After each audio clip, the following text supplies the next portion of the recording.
to the official Riot Games Wild EMEA Championship. Everybody round, everybody round, we know we get hype. Everybody round, everybody round, everybody round, everybody round, everybody round,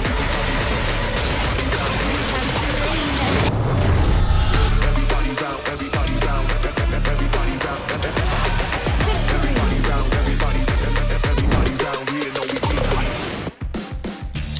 It's time. This is the moment we've been basically waiting 3 weeks for. As soon as we saw that this could be the matchup on the bracket, it is going to be Game Lord versus Team Queso. I'm James O'Leary, joined by Stuart. Game Lord Queso. These are two titans in this bracket. One of them we expect is going to be in the finals, and this is their road here. Stuart, how hyped are you for this series? I'm so excited. I cannot wait. I'm so surprised how early on in this tournament as well we're going to be seeing these two titans playing out as well in the quarterfinals. Normally we see these two teams in the final, but instead it's going to be the quarterfinals, and now we're going to be seeing who is going to come out on top and who is going to move down to that loser bracket. Of course, the other side of the bracket has some titans as well. Let's hear from Excandral what his big takeaways heading into this series are.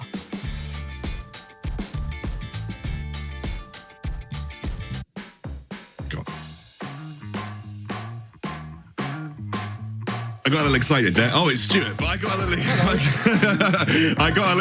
excited there. I started talking before I was even supposed to come on. I was like, oh yeah, wait, it's me, and then stressed. I realised I didn't actually get that handed over properly. I think this is a pretty key point. It's going to be the battle of the junglers. I think both of the junglers on these two sides are some of the best in the region. I think Andre often considered, as you heard from Mozilla earlier, the absolute carry of his team. So it feels pretty apt that this series may be decided by the jungler's influence. I think both junglers are amazing, though. I think you're really going to see a fierce competition from that point on the map. Of course, something that we've talked about throughout this broadcast has been bruisers in the Baron lane. You have two incredible Baron laners. I think, Acolyte obviously very storied now in Wild Rift. And I think, again, bruisers are really important. We've seen high priority on them in the draft, and often they find themselves put into that Baron lane position. So we're expecting to see a lot of contestation for things like the Set, the Renekton, things like that, or maybe even the Garen, because they've proved very influential in the drafts thus far. And finally, rotations. I don't want to sound like Monte Cristo, but rotations. It is a really important part of the game, and both of these teams are known for their really apt play around objectives. Team Queso were famed for that in the previous sets of competitions in the Origin Series and Horizon Cup that we had. Just their play around objectives was super important. So I think rotations are going to be the name of the game here, playing around objectives and translating that power through tempo into quick, decisive victories. Right, now I'm going to hand over properly. Stress is not going to start talking as soon as I hand over. He's going to wait because he's good at what he does. Stress and Stuart, take it back. I don't know. I'm so excited. I'm kind of just tempted to throw the rulebook out and start talking at random points and just let people listen to whatever we want to say. I'm very excited for the series. I know you are, and Excandral is as well. We are heading towards picks and bans, but before we get there, I think it's a good time to take a look at the rosters, because while the teams may very well be known by people, we have had some changes since last year's games, especially on the Team Queso side. This is a very different look team, even though we still expect the same level of gameplay for them. No longer is it Ruiz that we're looking for on Queso. Ruiz has team swapped out. And the funny thing is, he's on the other side. He's part of Game Lord now. Lonely Kid, Zefter, Ruiz, Redemption, and Hester on the side of Game Lord. For Team Queso, it's Acolyte, Andreas, Veos, Joey Skaggs, and Methanaut. And this is what we've been waiting for. This is the comeback story for Ruiz against Team Queso.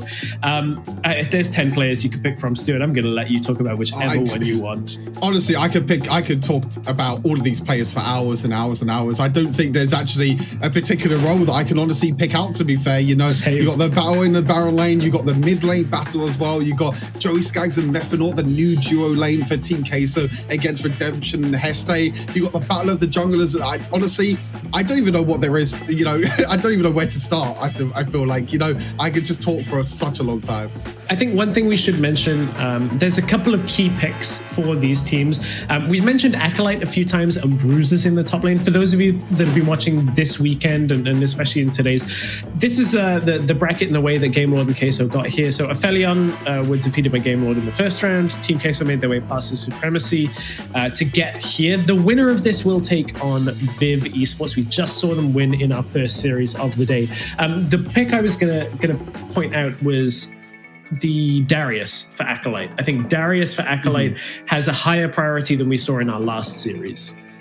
Yeah, 100%. You can see Zerozo down in the lower bracket as well. Zerozo going to be playing Control as well. It's a fiery matchup in the lower bracket. I believe we're going to see that next week as well, if I'm not mistaken. I think that's going to be a next week matchup. But yeah. I think Baron Lane is definitely a place to start. In the first series for these two teams, Lonely Kid picked Garen twice in a 2-0 victory, and Acolyte picked Darius twice, both in the 2-0 victory. So that's two picks already, you know, Garen and Darius, which both of these top laners are very, very comfortable with, and it will be a high priority as well. But we're still going to see priorities on, you know, champions like Jace, champions like Set, champions like Gragas, Morgana. I feel like there's so many picks now, and the meta is kind of up there at the moment. It's going to be really, really exciting. Yeah, we're not the only ones excited. I know the community are also having their input on the games of the day. Zero Zone came back, but unfortunately, it was not enough as Viv would take that series. I think it's really interesting that we'd talk a little bit about those Baron Lane Bruisers and how it plays into the draft, because the more we hear from our players, for those of you that were joining us on week 1, we had the interview with Patterson, who we just saw play in our last series, talking about how that matchup between Darius and Garen goes, and like Darius can be favored in that matchup. Now I'm like, okay, does that mean you have to ban it, or is it first pickable? Because some teams do. There are so many questions for this draft coming up. I'm just ready to get into it and have some answers. I think one thing we know we're not going to get is Lulu in the bottom lane as a carry. I'm not going to let that go for the rest of today's broadcast. But I think this is where these key picks will have an impact in the game. I wouldn't be surprised to see a Corki let through and have real strong presence on the game, just because of these other picks that we're talking about may very well find themselves banned. I mean, you talk about the Corki. Corki is definitely a comfort pick for Redemption as well. Yeah. So if it doesn't get banned away, I feel like that's definitely going to be a high priority pick for the side of Game Lord. And we you know, the junglers as well. You talk about Lee Sin. Both these players, love to play Lee Sin. Both these players love to play Fiora. Going to be really, really important for the jungle picks as well, and even the mid lane as well. You know, Ruiz on Ari. We've got Gragas coming into the mid lane now, into the meta, and like you said, there's so many questions, there's so many possibilities in this draft, and I feel like these are definitely our top 2 teams going into this entire tournament. So if you're not excited for this game, then what are you doing? You know, if you're not here, if you're not ready, then what are you doing? Yeah, we're building up. We're not quite ready to go into game yet. We do need just another couple of minutes before we get there. So stay with us. We will be back very, very shortly with picks and bans. 30 minutes around. 5 minutes? Normally I take like 10 minutes, 15 minutes.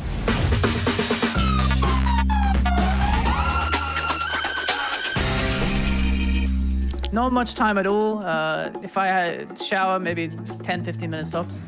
Like when I used to get ready in the morning, it would take 30 seconds because I would always be late to school.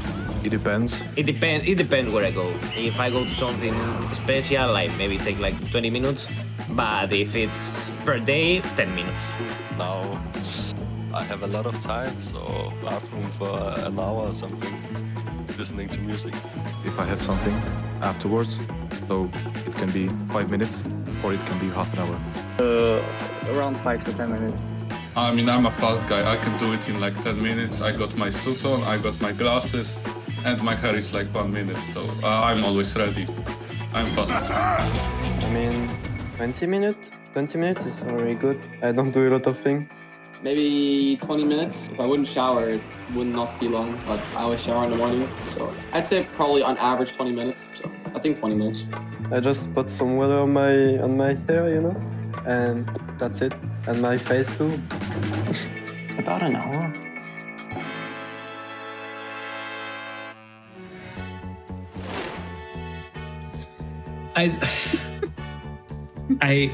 Nobody should be answering if I shower.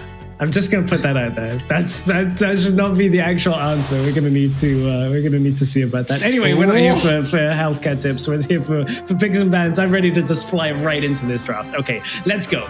It's Game Lord. It's Queso. Queso on the blue side to start for this series, which means Game Lord. Jace is likely to be banned by them. Set's likely to be banned by them. Lee Sin, we've talked about high priority. Garen's off the board already. Yeah, Garen, I already mentioned, Loner Kid picked it twice last week. I think Joey is a player that we spoke about a little bit as well in the wild test. He's been saying, Garen, just don't make me pick Garen. Don't make me play against Garen. I don't want to do it. Fiora being banned away from Andreas, a really, really nice ban there. Galio being banned away, Jax being banned away. These are coming really, really thick and fast. Jace is still open. Set is still open. Really fast. I think the Galio ban speaks to Camille being available. Lee Sin banned away from Game Lord for Zefta. We know that that's a big pick. Game Lord crushed Purge by playing Camille Galio again and again and again. Morgana is going to get banned. Jace is open. Set is open. Camille is open. There's a lot of picks. Zed is open. And so Ruiz is likely to prioritize Fizz as one of the matchups here. We've seen Gragas as well. It's up. There are so many power picks in this matchup, and it's going so quick. This is going thick and fast. You already mentioned the Fizz. The Fizz, Ruiz has played it before. Ruiz has played this matchup before. He's played the Fizz. He knows how to play it as well. There's the comfort. There's the comfort of the Corky pick. But there's still so many picks open. Jace, Set, Gragas. Where are these picks? All the bans are like, I would say they're kind of tier 1 bans, I would say in a way, but they're not the bans that we're used to. And there's so many picks that are left open. And I think now it might slow down a little bit just because the Gragas, I think, has to go in priority. Rakan, I was going to say, is a pick for Hester normally, like Hester and Redemption with the Rakan duo. Hester then goes towards the likes of an Alistair, of a Leona, like these engaged supports. Thresh may fill that role for him, but I'm glad these picks have started to slow down. I would like to see a Gragas here for Team Queso. It's going to be the bot lane, so they fill the gap of having that AP carry alongside, but I think this is the first draft where we've seen no jungle or top lane priority by a blue side team in the entirety of this weekend's games that I can recall. Have they both just like shaken hands or something? It's just like, we're not going to ban Jace, we're not going to ban Set, we're not going to pick it as well. This is really, really surprising. A Vi as well. We don't really get to see Vi a lot. We saw Vi twice. I can't remember who played it. I can't remember the team as well. It was Blows. Blows played it yesterday, if I remember rightly, because the first game really looked lackluster, and that was the one that we were wondering. Now, I mean, of all the junglers, like Jarvan was available, but this is all about killing the Ziggs, is saying, hey, take out his carry, and we'll be able to carry late game with the Corky. The lockdown as well. You got the Hextech Ultimatum on top of the Sultan Battery as well by Vi. That double lockdown really can get onto Ziggs in the backline. I feel like that's what Game Lord are planning to do as well. So you can see that Team Queso banning supports, no surprise, with Rakan being picked, and Game Lord's are the one banning junglers. The Olaf being taken away. I think a really, really nice ban, because you can't really do that much against an Olaf when he's just running towards you with his ultimate. Interesting enough to see if the Fizz is going to be banned by Team Queso. I'm going to be very, very interested to see. It's going to be the Darius banned away for Acolyte. No surprise there as well. We're going to be seeing most likely this top side AD sort of picks for Team Queso, and maybe the same for Game Lord as well, because the Corky has already been picked as well. Last ban coming in very, very soon. Still no Gragas, still no Set, still no Jace. What is going on, Stress? My gut feeling here is Queso, if they don't ban Fizz, it'll be the last pick from Game Lord, because you can pick a flex top laner. There's the Alistair that we talked about from Hester. Leaves him with not a massive amount of engaged champions, but we will see where he ends up going on this fourth pick. It is actually, I said flex top. Of course, Camille is likely to go into that Baron lane, so apologies. It's likely to be support here for Game Lord. Yeah, support and then leaving the mid lane pick till last will be most likely. But I wouldn't be surprised to see maybe a mid lane pick as well if Ruiz feels comfortable enough. Only 1 second left as well, and it's going to be a Nami for Heste. We don't normally see, Heste maybe playing these Enchanter supports. Very, very interesting. They all can leave that mid lane pick until last, so could potentially still be the Fizz. Is going to be Renekton up in that top lane against Camille. I feel like that's definitely something that Acolyte definitely drops back on if he doesn't have the Darius up and available. And now we're looking for the jungler. It's going to be Kha'Zix as well. these drafts are absolutely crazy. Okay. And Ari, we completely forgot about the Ari as well. You know, Ari has been one of RWREC's most comfortable picks as well, and one that he's really, really strong at. Stuart, Jace just fell all the way through an entire draft. Jace went all the way through with no pickups. So, yeah, we haven't seen that. I think this might be the first game where that's been the case between any teams here in Europe. Very different draft. I would not have predicted this type of draft out from Queso and Game Lord. So I think there's definite strengths on both sides. I mean, Queso have the Ziggs to kind of weather through, and then Zed, Renekton, Kha'Zix for their early game on that top side. I feel like we're kind of taking a trip down memory lane with this Zed priority with the tournament that we, you know, casted in January. I think it was, you know, with these two teams as well that they played off against each other. It's like Zed priority, then you have Camille, you also have the Rakan priority coming back as well, and Ziggs being quite a high priority as well. But my eyes are all down on this duo lane, Joey Skaggs and Mephinork against Redemption and Heste. You know, we've seen Joey Skaggs and Mephinork come up against, you know, last week they were able to win out 2-0, but this is the real test for them. Can they live up to the expectations? Can they take down Game Lord? Because I feel like that's kind of the strong point, and that's kind of where everyone is going to be looking at, because the rest of the map, we know Veos, we know Andreas, and we know Acolyte, but it's just all about that duo lane to see if they can come out on top.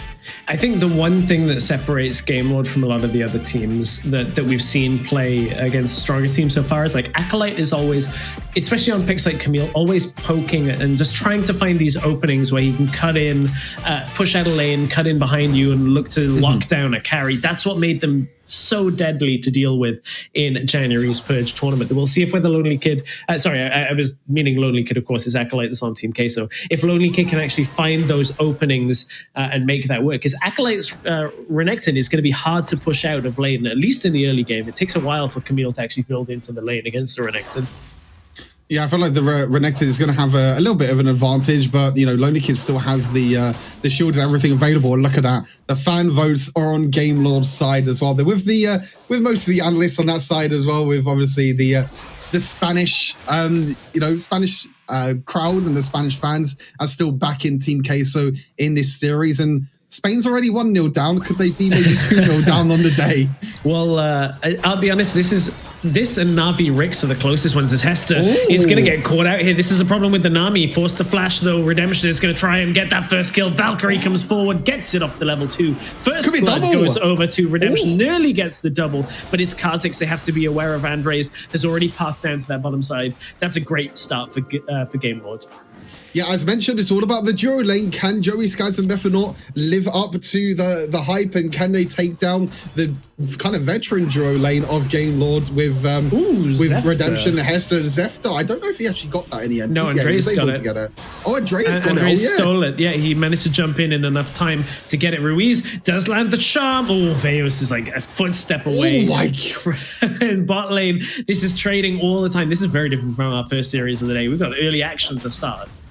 There's a lot of early game action, and this could allow Andreas to actually get a double kill as well, but a double scuttle crab as well, sorry. But looking back at this, the interesting part about this is Mephinork's engaging, and Mephinork's only level 1. Yeah. They don't have the level 2 advantage, so he is a level behind. He doesn't have any abilities, you know, dash back and everything, and he has, you know, Redemption jumping on him as well. And honestly, I feel like Redemption could have maybe got a double kill here as well, especially with Heste as well coming in with the clutch kill in the end. But advantage Game Lord in the early game. Even though Andreas did take the double scuttle crab, it is still an early game advantage for Game Lord, especially in this duo lane as well. And there's fights happening left and right at the moment. You know, so many rotations. We, you know, a Scoundrel spoke about a little bit during key points as well. But you can see around the map, you can see Mephinork rotating around. You can see Zefta now in this top lane as well. Both the top laners now have ultimate available. The Hex Ultimatum is a possibility with the combo, and they're going in. Combination lands, and it's going to lock Renekton in place for now. He's popped that Dominus and will be able to get out. That's so much crowd control used, but Renekton is strong enough to weather this early game. Mephinork doesn't quite find everything he was looking for in the bottom lane and gets Aqua Prisoned in place. No kills to speak of, but that was a lot used in the top lane for no real effect from Game Lord, so well played by Acolyte. Yeah, I'm not too sure if Lonely Kid and Zefta are going to have their ultimates available as well for this Dragon and this Rift Herald fight. So they tried to get that little bit of advantage in the top lane via Acolyte, using his dominance, being really, really tanky. There was not really much that they could really do about it. They don't have that damage in the early game. You know, with Zefta, with Lonely Kid, with the Vine Camille, you don't have that damage to be able to take down the Renekton with Dominus. We haven't spoken much about the mid lane, but it's just been trades back and forth at the moment with Veos and Ruiz, both these mid laners. We know them so well, you know, both these mid laners. We know what they can offer, especially Ruiz on this comfort pick as well with Ari, and Veos as well. We know what he can do on Zed. So it's another matchup as well that me and you know quite well with both these mid laners. But yeah, and the characteristic I would say that makes Game Lord look so strong from the middle lane is Ruiz never looks uncomfortable in the middle lane. Even when he's not on his comfort picks, I feel like he's never under that much pressure that he's panicked. Like, you see the way he's trading in the lane, like, waits to land the charm. He's landed multiple charms against Veos and knows I'm just fine, I'm in control. I would love to see if Game Lord ever get pushed like that, where Ruiz doesn't look so calm and collected in the way he plays. Looks like we're going to get a handshake on these objectives. Dragon going over to Game Lord. Queso likely to take the Rift Herald after his top lane push. Yeah, I don't know if Team Queso are going to be able to do this fast enough, if I'm totally honest with you. They're really slow. They're not even doing it at all. They're trying to catch out Lonely Kid instead, and they're going to try and jump onto him. They will force the flash out under the turret. Oh, Mega Inferno Bomb gets dodged, but it's not enough to keep Lonely Kid alive, as that's Acolyte's going to pick up that first kill. Now Redemption's here. Can just cut the wave with the package and Valkyrie back out, so denies the tower push and maybe opens up Zephyr to take this Rift Herald once Lonely Kid is back alive. I'm really confused about that decision by Team Queso. You normally see a handshake in objectives, but instead they tried to catch out Lonely Kid and they were trying to take the tower instead. But when you have package available, Redemption could just easily get up there as well and just easily use the package to zone out the members. And now, like you said, it opens up the Rift Herald now for Game Lord, but I'm not too sure about that. I guess Team Queso just not wanting to risk anything, but I feel like they had enough damage to take down this Rift Herald instead. And look, Andreas is not even going to be able to do anything. Oh, can't quite get the damage to stick and will flash away as Rift Herald has gone over to Game Lord. Lonely Kid couldn't quite get it either, but that is obviously going to deny a lot of the counter-engage potential by Queso as Methanol forced back to the fountain.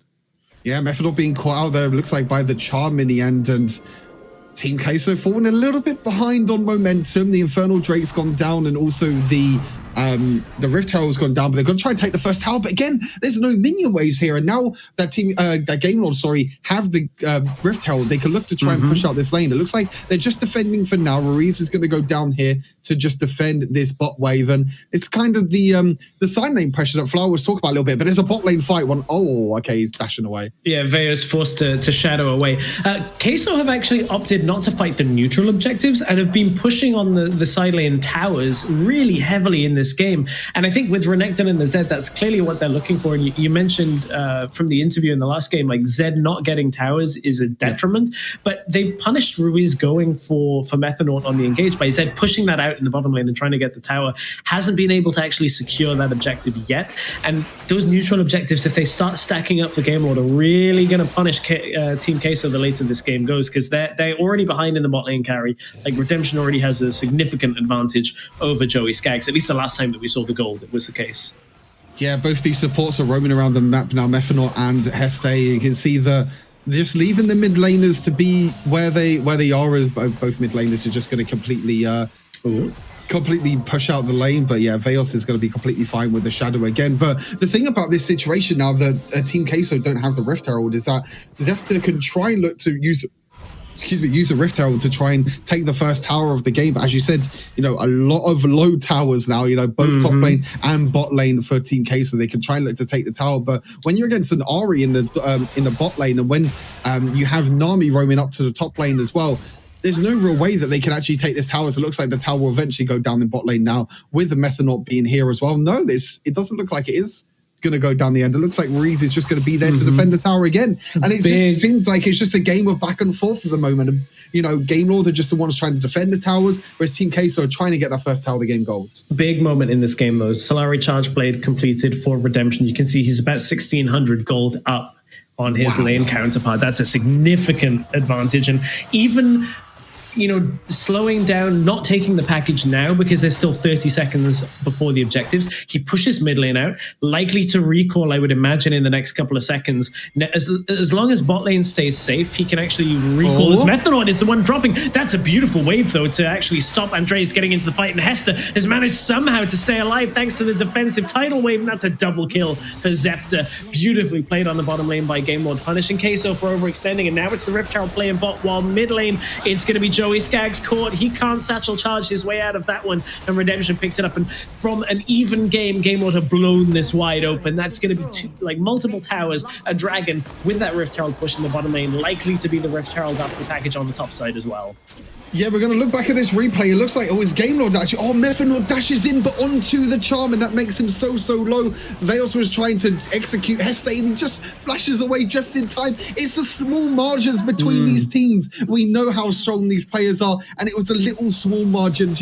Hester surviving on 1 HP, Methanord surviving on 1 HP. But you can see Lonely Kid here just easily being able to jump onto Joey Skaggs, flashes away as well. But as you said, this game is completely wide open now. Game Lord, took the second dragon. They took the bot lane tower as well, and they were actually able to take first tower of the game as well. And Joey, he's just dead again, isn't he? Yeah, forced to stasis. Even if he doesn't die, that's significant enough that it's forced them away from the Rift Herald timing.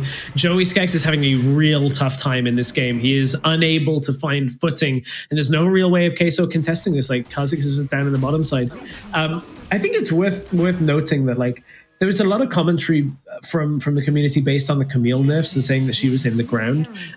On a competitive sense, her ultimate still does exactly the same thing it always did. It will always lock somebody in place for the rest of your team to get the kill. Just because it's not long enough for her to kill you anymore has almost zero impact on a competitive sense for this pick. She's still unbelievably good at taking out somebody like Ziggs, and we just saw it on that middle lane play.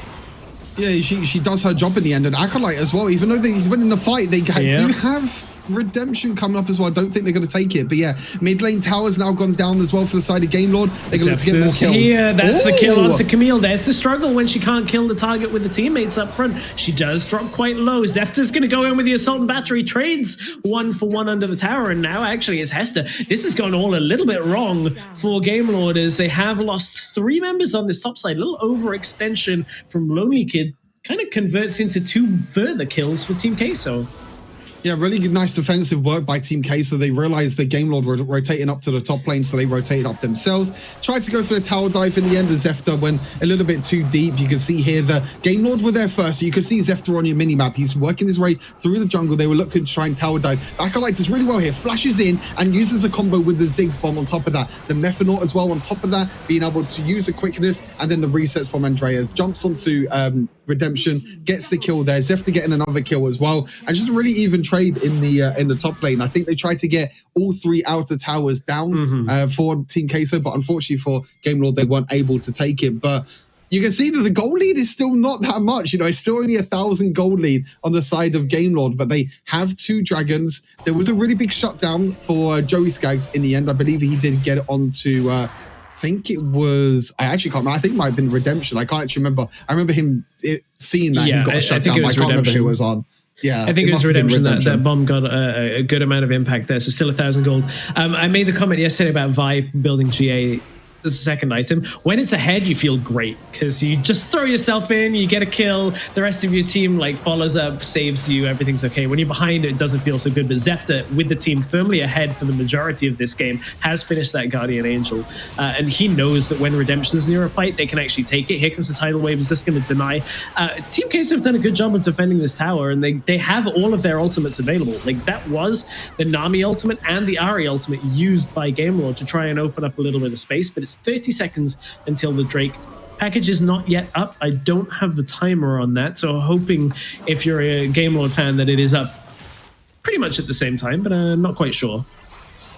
Doesn't look I'm not like too sure either. It doesn't look like it will be. That won't be the package available, but you can see that everyone, we went into an all random, all top situation to now everyone just rushing towards this dragon. You can see it just came up.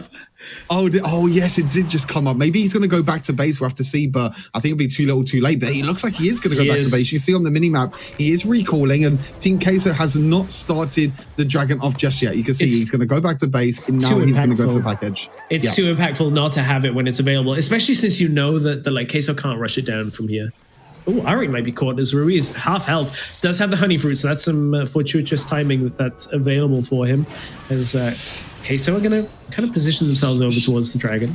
Stress, I feel like this is make or break for this game. I feel like this is just really, really tense at the moment. This team fight could decide it all, and Hester, here we go. Hits 3 with the tidal wave, and Lonely Kid cuts in from the side. Where's Zefta? The package is not quite in position to deal damage, but it's going to at least defend Hester and Ruiz. Veos is trying to get in there. He can't quite land the kill up front, and it looks like Game Lord are taking control of this. 3 members of Queso already dead. Make that 4 as Joey Skaggs is the only one alive, and with no ultimate, they can't contest this Dragon. That is a huge team fight for Game Lord. They bought the extra time that they needed, got themselves the package, kept their carries safe, and Game Lord are going to turn towards the Baron now. Yeah, Methanol went in to try and catch out Heste, but unfortunately couldn't, and it was a counter engage. It was a Nami wave, as you mentioned, that was so strong, and Joey, that's not where you want to be. Really good Saxon charge, but yeah, I don't think you can kill a Camille. I say that. Oh, where's the sweep? Hookshot out is the play here for Lonely Kid. Yeah, had to be. It's so much more valuable to get that Baron buff on the Camille. Will Hookshot out at least put the pressure down? And now they'll recall. Game Lord in control with the Baron buff. Yeah, you can see here, as I was briefly mentioning, Mephanor here trying to catch out Heste, and Acolyte, Andreas, jumping onto Heste as well. But it's a counter gauge. It's this Nami wave onto Lonely Kid jumping in as well. But you can see Veos takes so much time to flank around in the backline. And as soon as he tries to flank in the backline, he ulties onto Heste. But look at the exhaust. The exhaust was such perfect timing, which allowed Heste to survive. They were able to kill off Veos in the end as well. And I felt like if Veos was a little bit quicker on that rotation, he maybe could have done that much. But it just shows you how important exhaust is on redemption. When Veos jumps in, if he can exhaust the Z, then he will be able. He basically can't do anything. I feel like Zed can't really do anything when you have exhaust, when you have multiple stasises as well. Which, yeah, I was about to mention that as well. I mean, across the board, we have 8 stasises, which you don't really see a lot for another bot lane fight. Zefta has the GA though, so even though Veos has thrown everything down, now look, these Baron buff minions are going to absorb most of that Ziggs damage, and Acolyte is trading with Lonely Kid. Now Andreas is here as well, but Ruiz is going to come for backup. They didn't quite land as Lonely Kid is going to back themselves away. Tiny amount of health left on Acolyte, and they'll just survive. But top lane, they're pushing with the Baron buff minions as Heste is keeping them alive for now with the tidal wave. But Game Lord, this is very, very tense between the two of them still. It's not quite enough to push through with the Baron buff, and it is going to expire relatively soon. So I think Game Lord haven't quite done enough damage off this Baron play. That was beautifully defended by Team Queso on 3 fronts to actually hold off with no inhibitors dying off this first Baron of the game. And Veos doesn't quite get the stop on Redemption's recall. I'm actually going to say that's kind of a win by Queso, believe it or not. To actually hold with all 3 inhibitors up is significant at this point of the game.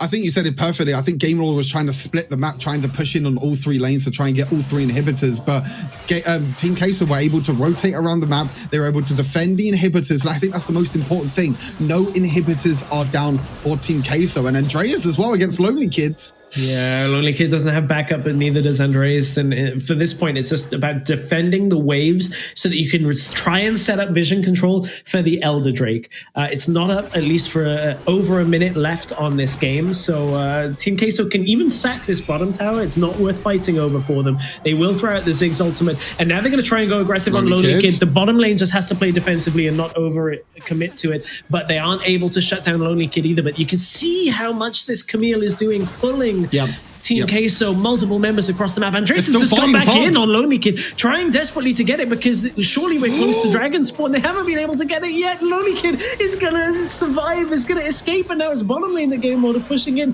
This is like tenterhooks of macro, back and forth, and now it's mid lane tower that they're going to go aggressive on. Tidal wave hits on 2, and that may very well have stretched Queso a little bit too thin as Joey is dead, and Zefta is backing away with his life. They have the man overlap, they have the 1-person advantage, and they can go for that dragon and then look for the Baron.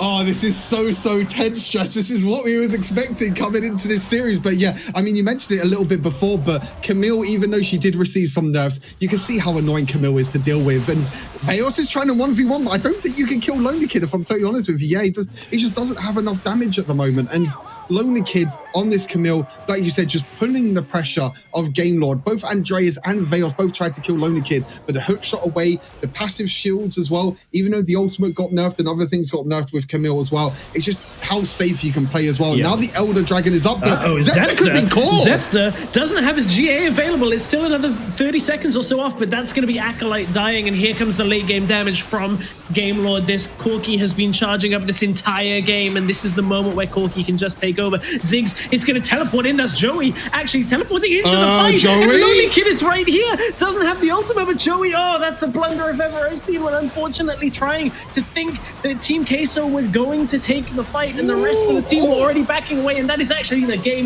done. That's Game Lord taking this first game of the series 1-0. An uncharacteristic mistake from Queso to desperately try and hold on to the game, but Game Lord with superior macro pulling Queso apart at the seams. What a banger of a game. We knew that coming into this series, we were going to get high explosive games, and that's exactly what we got. I spoke about just before the game about the bot lane, you know, the difference in terms of bot lane and how Team Queso, they have a new bot lane duo and how they were going to kind of work really against this Game Lord lineup. They looked good in the first series, but this was their real test, and they kind of fell a little bit far behind, but it was Game Lord in the end. You can see these fights were so close. Heste surviving on 1 HP, Mythonaut surviving on 1 HP, and you can see that both these teams are just so close together, but it's Game Lord. They just come out slightly on in this first game. Yeah, Game Lord, I think, did such a good job around Lonely Kid and the way that the mid game played out. Like, always drawing two people to the side lane gave Game Lord the ability to take fights. I mean, you know, we think of Hester as this engaged support, playing a lot of tanks. His Nami performance is actually really good. Like, these tidal waves always hit where they needed to. Yeah, 100%. I agree with you. He was just able to sit in the back line with Redemption, and you can see there, you know, even though Veos tries to jump in as well, they weren't able to do enough because of that exhaust as well, which we're seeing a lot on dual lane carries now. We're seeing exhaust because of all these assassins, all these bruisers, and you can see that this was where Lonely Kid wasn't able to do it. And we thought here this might have been the moment, but it was the stasis, 8 stasises in this game. It was the stasis by Zepter, and yeah, this by the unfortunate teleport by the unfortunate teleport by Joey, and he unfortunately did die, and that was kind of the I can't think of the saying, but you know what I mean. That was the death knell, the nail in the coffin, whichever idiom you want to use for that. I mean, I know what Joey's going for there. It's like, if the team commit, that's the only way you can play that out, is joining the team fight. I think maybe teleport was a little bit overkill when it's already like in your bottom lane. But you know, these are split-second decisions in these games. Like, this is not the kind of time where you can actually take time to think about it. And I think Joey was trying to fight back in this game and have the impact. Like, even though he had damage, Redemption felt like he was in control of the game from that bottom lane, from that very first exchange that gave him first blood, and Game Lord had everything secure around that Corki.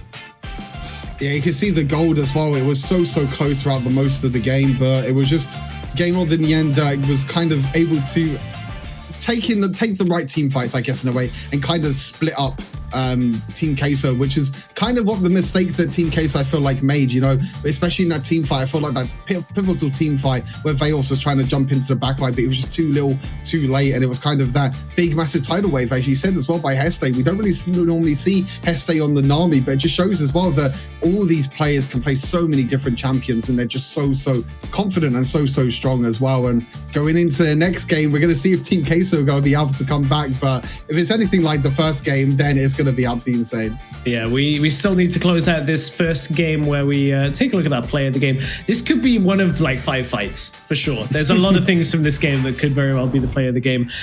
For this time around, it is gonna be, as I'm buying some time. Okay, yeah, Hester's 3-man tidal wave.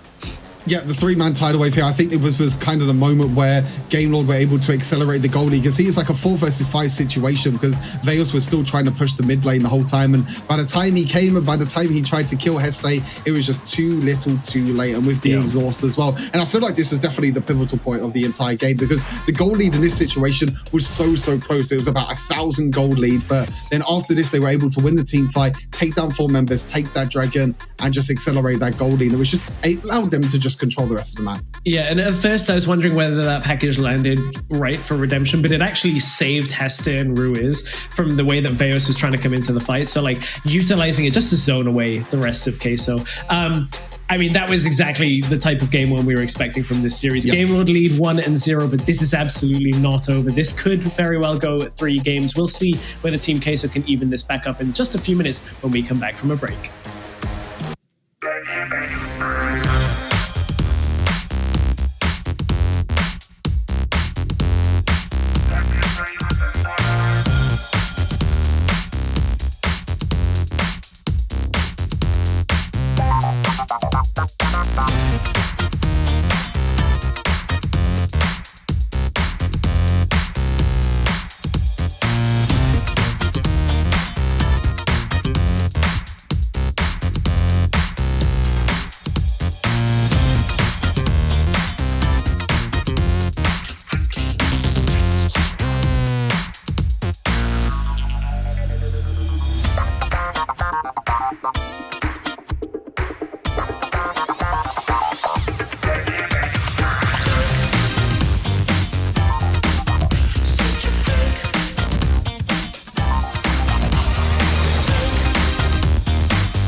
You ready?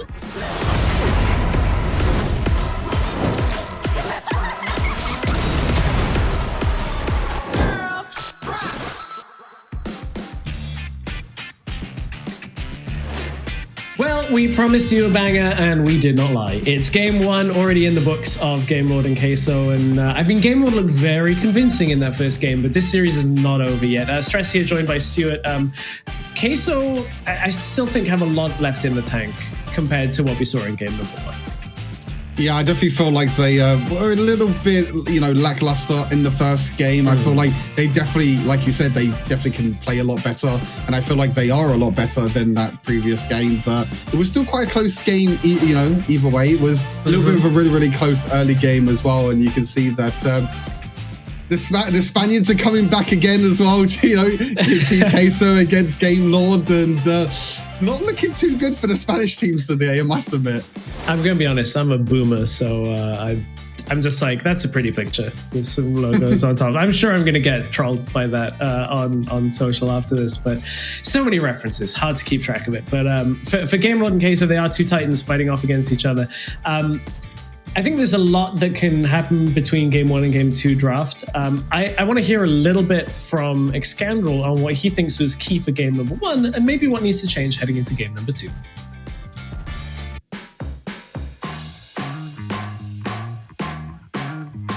Thank you, Stress. Yeah, I think primarily bot lane. Not saying like it's a huge skill differential, but I think also knowing Joey as well as I do, sticking him on a mage, even though they suit the meta right now, it feels like you're wasting some of Joey's potential. He's a really strong mechanical player.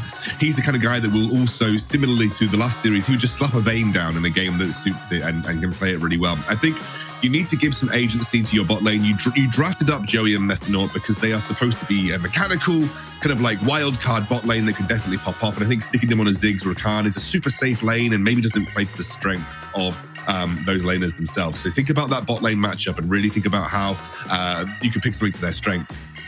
From pretty much the entire game, Game Lord were just the more proactive team, whether it was around objectives, whether it was around setting up turret dives, or even just trying to force team fights.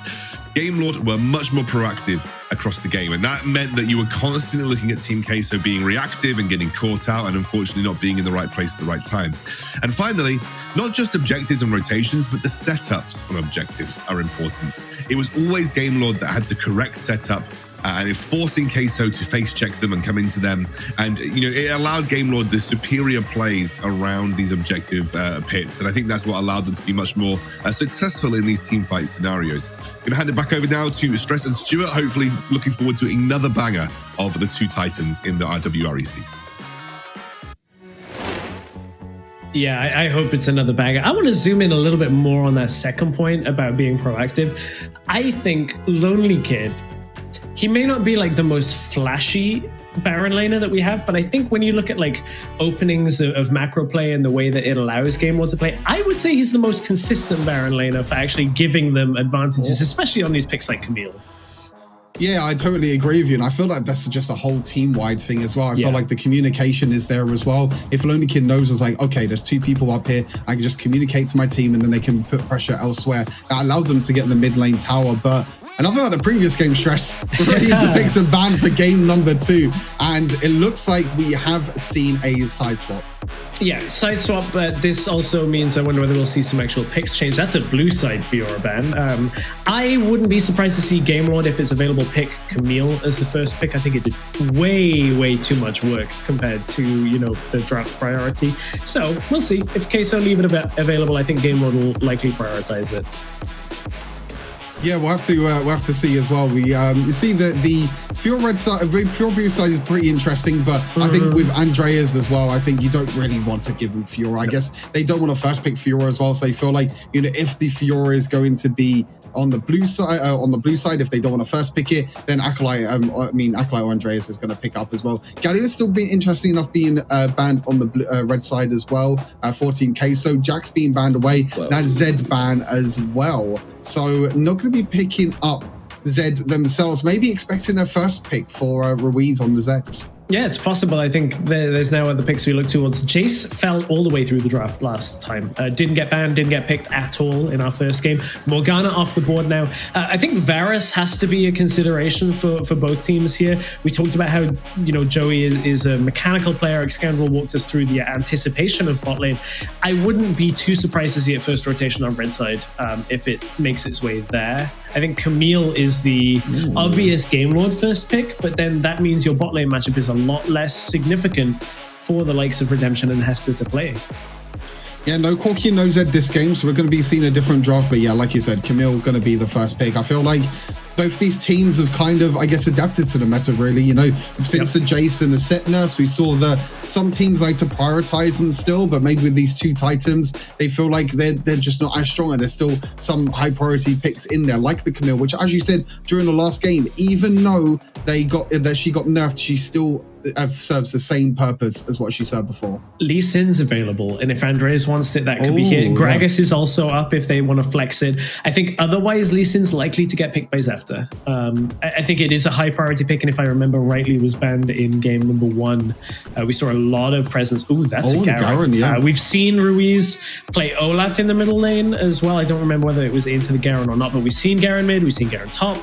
So could be a lot of options still available. Lee Sin up.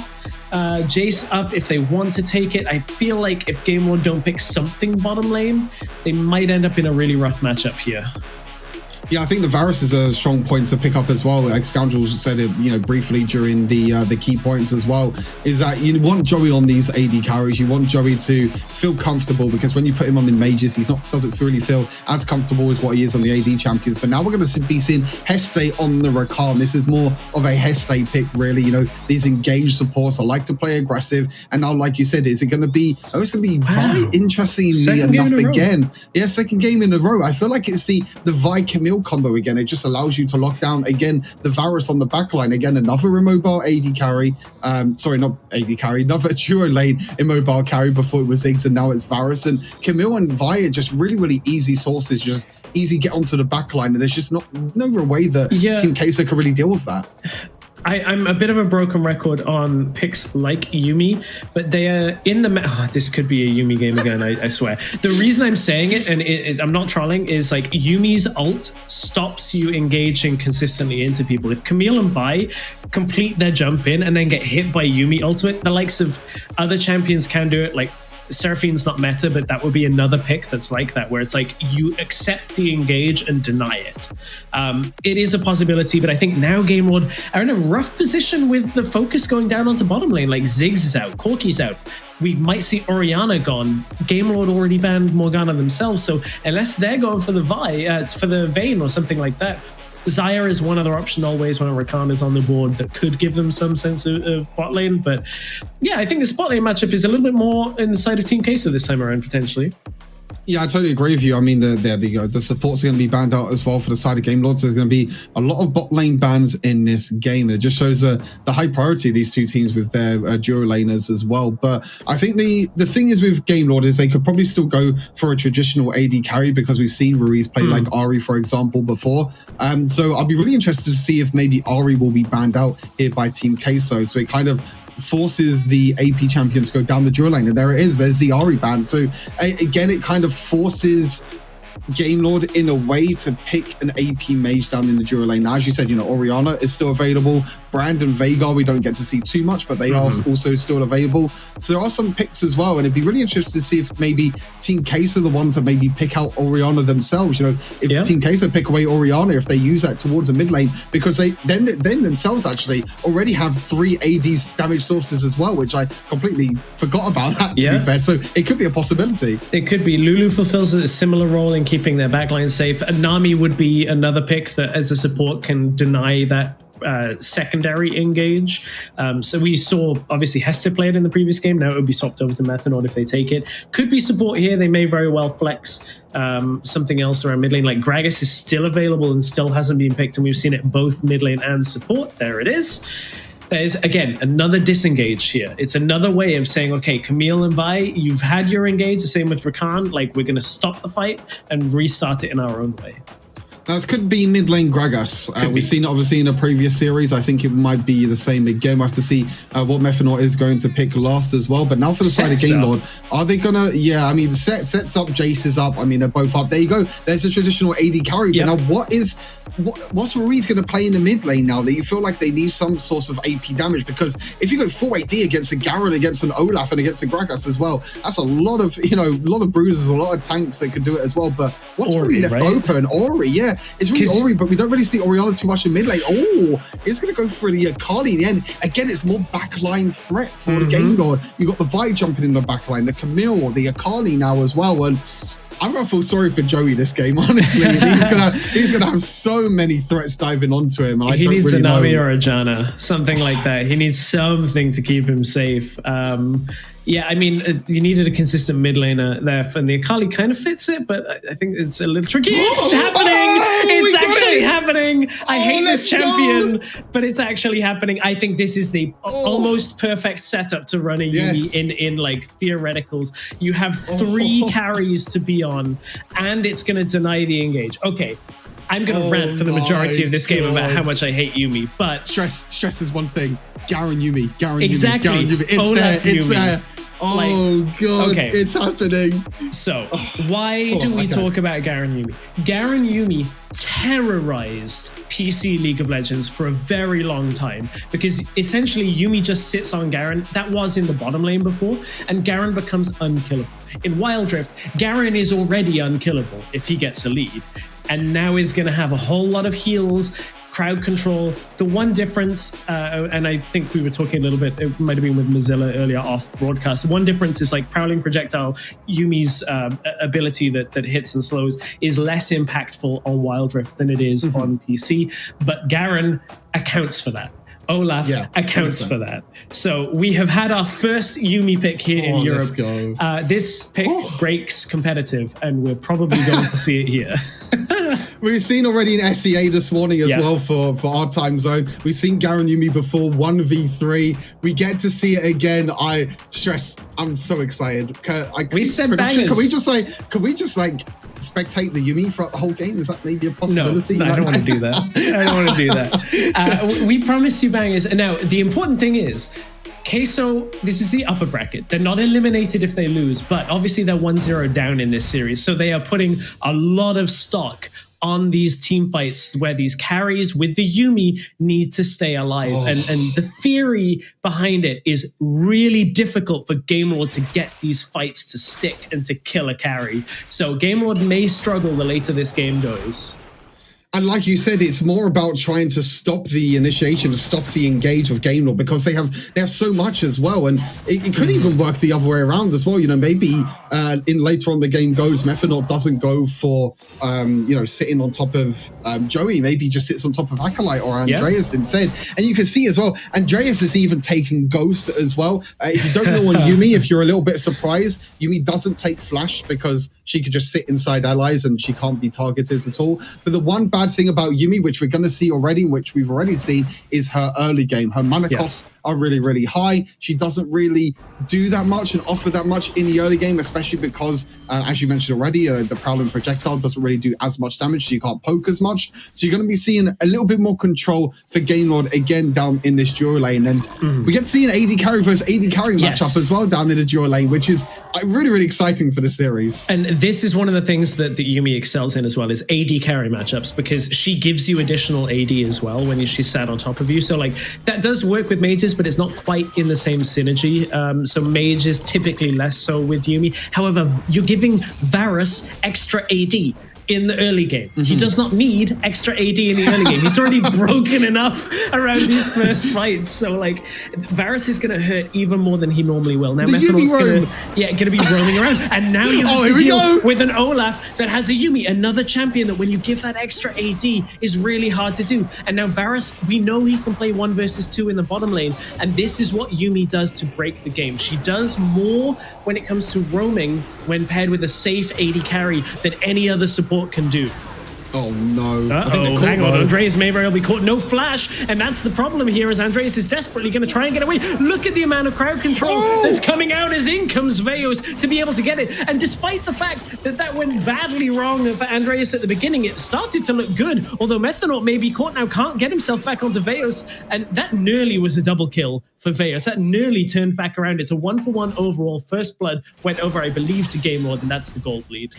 I think Joey's Joey. Yeah, no flash. Has his barrier available, but no level 5. Is actually going to be able to survive. Nearly kills Hester, and it's Hester that picks up the kill. Now it's Andres. No flash, remember? No, that's never going to work. That axe, not quite enough range on it. It's starting to get a little bit messy for Queso. They do need time to get their first items and have their first proper team fights, but this is the invade top side. Explosive. You can see what Yumi can really do with all the shields and the heals and everything that she has available to her. She can have to combat some of the spells as well, so she's really good in these little skirmishes early on. And you can see Yumi just survives on the sliver of health as well, because Yumi doesn't really have a lot of HP. And you can see now that he's going to be on Joey for now. Yumi's just going to be sitting on Joey for now, so nothing too crazy, but yeah, like you said, just give Joey the extra AD just to clear out the minion wave as well. And that's not a good spot for Veos to be in. Hadn't really accounted for Zefta being there, and Game Lord are doing a good job of punishing a couple of the lanes away from where the Yumi is. This is Queso kind of getting a little bit flustered and pulled into fights that they shouldn't really be in a position to be in. Neutral objectives coming up soon. Queso need a big fight for themselves to start this game off. One thing I really want to focus on as well, look at how much anti-heal already there is on the side of Game Lord. Oblivion Orb by Rakan, which is extremely early. I think that's the earliest Oblivion Orb I've ever seen on the Rakan. Oblivion Orb for Akali, which can be done because with Akali, you don't really complete a tier 3 item early on because there's not really any good tier 3 items. So you normally go for tier 2 items, and then you have Executioner's Calling for Kai'Sa as well. So this Yumi is just not going to heal as much as Lonely Kids.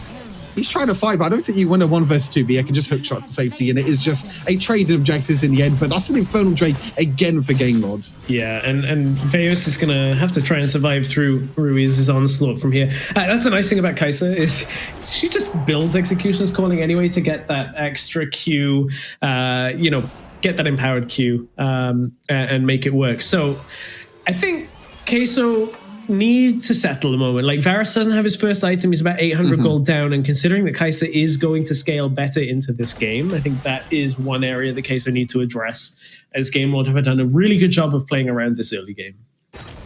Yeah, indeed they have. They've kind of... Oh, Heste not going to be able to land onto Veos, unfortunately. But yeah, I think, again, Scandal spoke about it a little bit beforehand, but just rotating around the map. You can see rotations for Game Lord are just a level above Team Queso. And it just kind of goes back to the point of this this Yumi, that you kind of just need to wait and you need to scale up a little bit. But if you could get like Garen really tanky, if you get the Olaf as well to just scale a little bit, and Yumi to get a few items as well, you see Yumi's going for Ardent Sensor as the first item as well, just giving even more attack speed and even more damage over to the carries that she's going to be healing as well. And you're going to look to try and steal this blue buff again. Heste trying to jump in, but it is going to be smited away by Andreas. And okay, let's have a think about this, I guess, for a second, because it's been a little bit of an explosive. Okay, all right. I was going to say let's have a think about what's going to happen for a second, because it was a bit of an explosive early game, but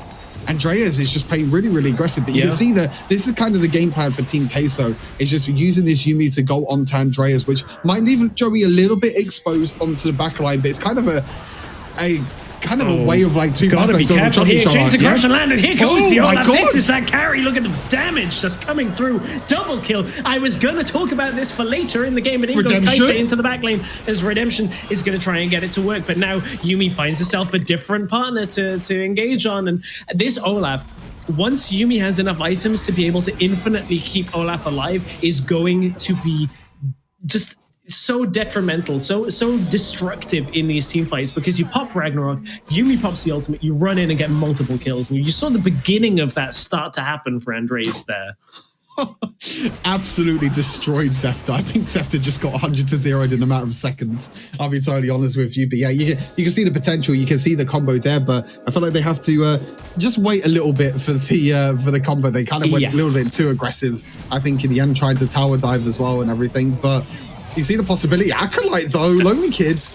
Yeah, and I think Lonely Kid's going to have a little bit more of a struggle this game. A lot of the previous game, like Lonely Kid created a lot of space because the rest of the team couldn't get engaged upon.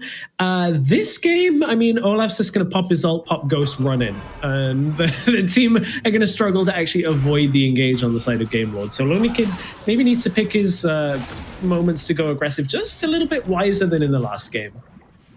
Yeah, you can see this is going to be a split in the map at the moment. Veos trying to defend really, really well played. Yep. Using the explosive cast and everything. And that's first tower going to the side of Team Queso with the second dragon and the second rift hold coming up as well. They can try and look to doing that, but you can see Joey is just on an island now. Yuumi just doesn't care about Joey at all, unfortunately. Mephanor, they are the duo. You know, they do have played with each other quite a lot. But this game, Mephanor is like, okay, I'm just going to go on to Andreas. I'm just going to be the main healer and obviously give Olaf a lot more damage, and that's kind of the main goal at the moment. She's going down to the Yumi's going down to the dual lane. Is going to be switching back up and going to the mid lane as well. Both the second objectives have spawned. Is the second Rift Herald and the Cloud Dragon as well, which if you give Team Queso more movement speed than they already have, disgusting. You know, it's absolutely disgusting. But they could be caught out here. They need to be a little bit careful. They don't know the Game Lord are on the other side of the wall here. Well, Prowling Projectile will help with that. They just used it, know that there's a couple of members there from Game Lord, and that's another thing that Yuumi buys is this really safe,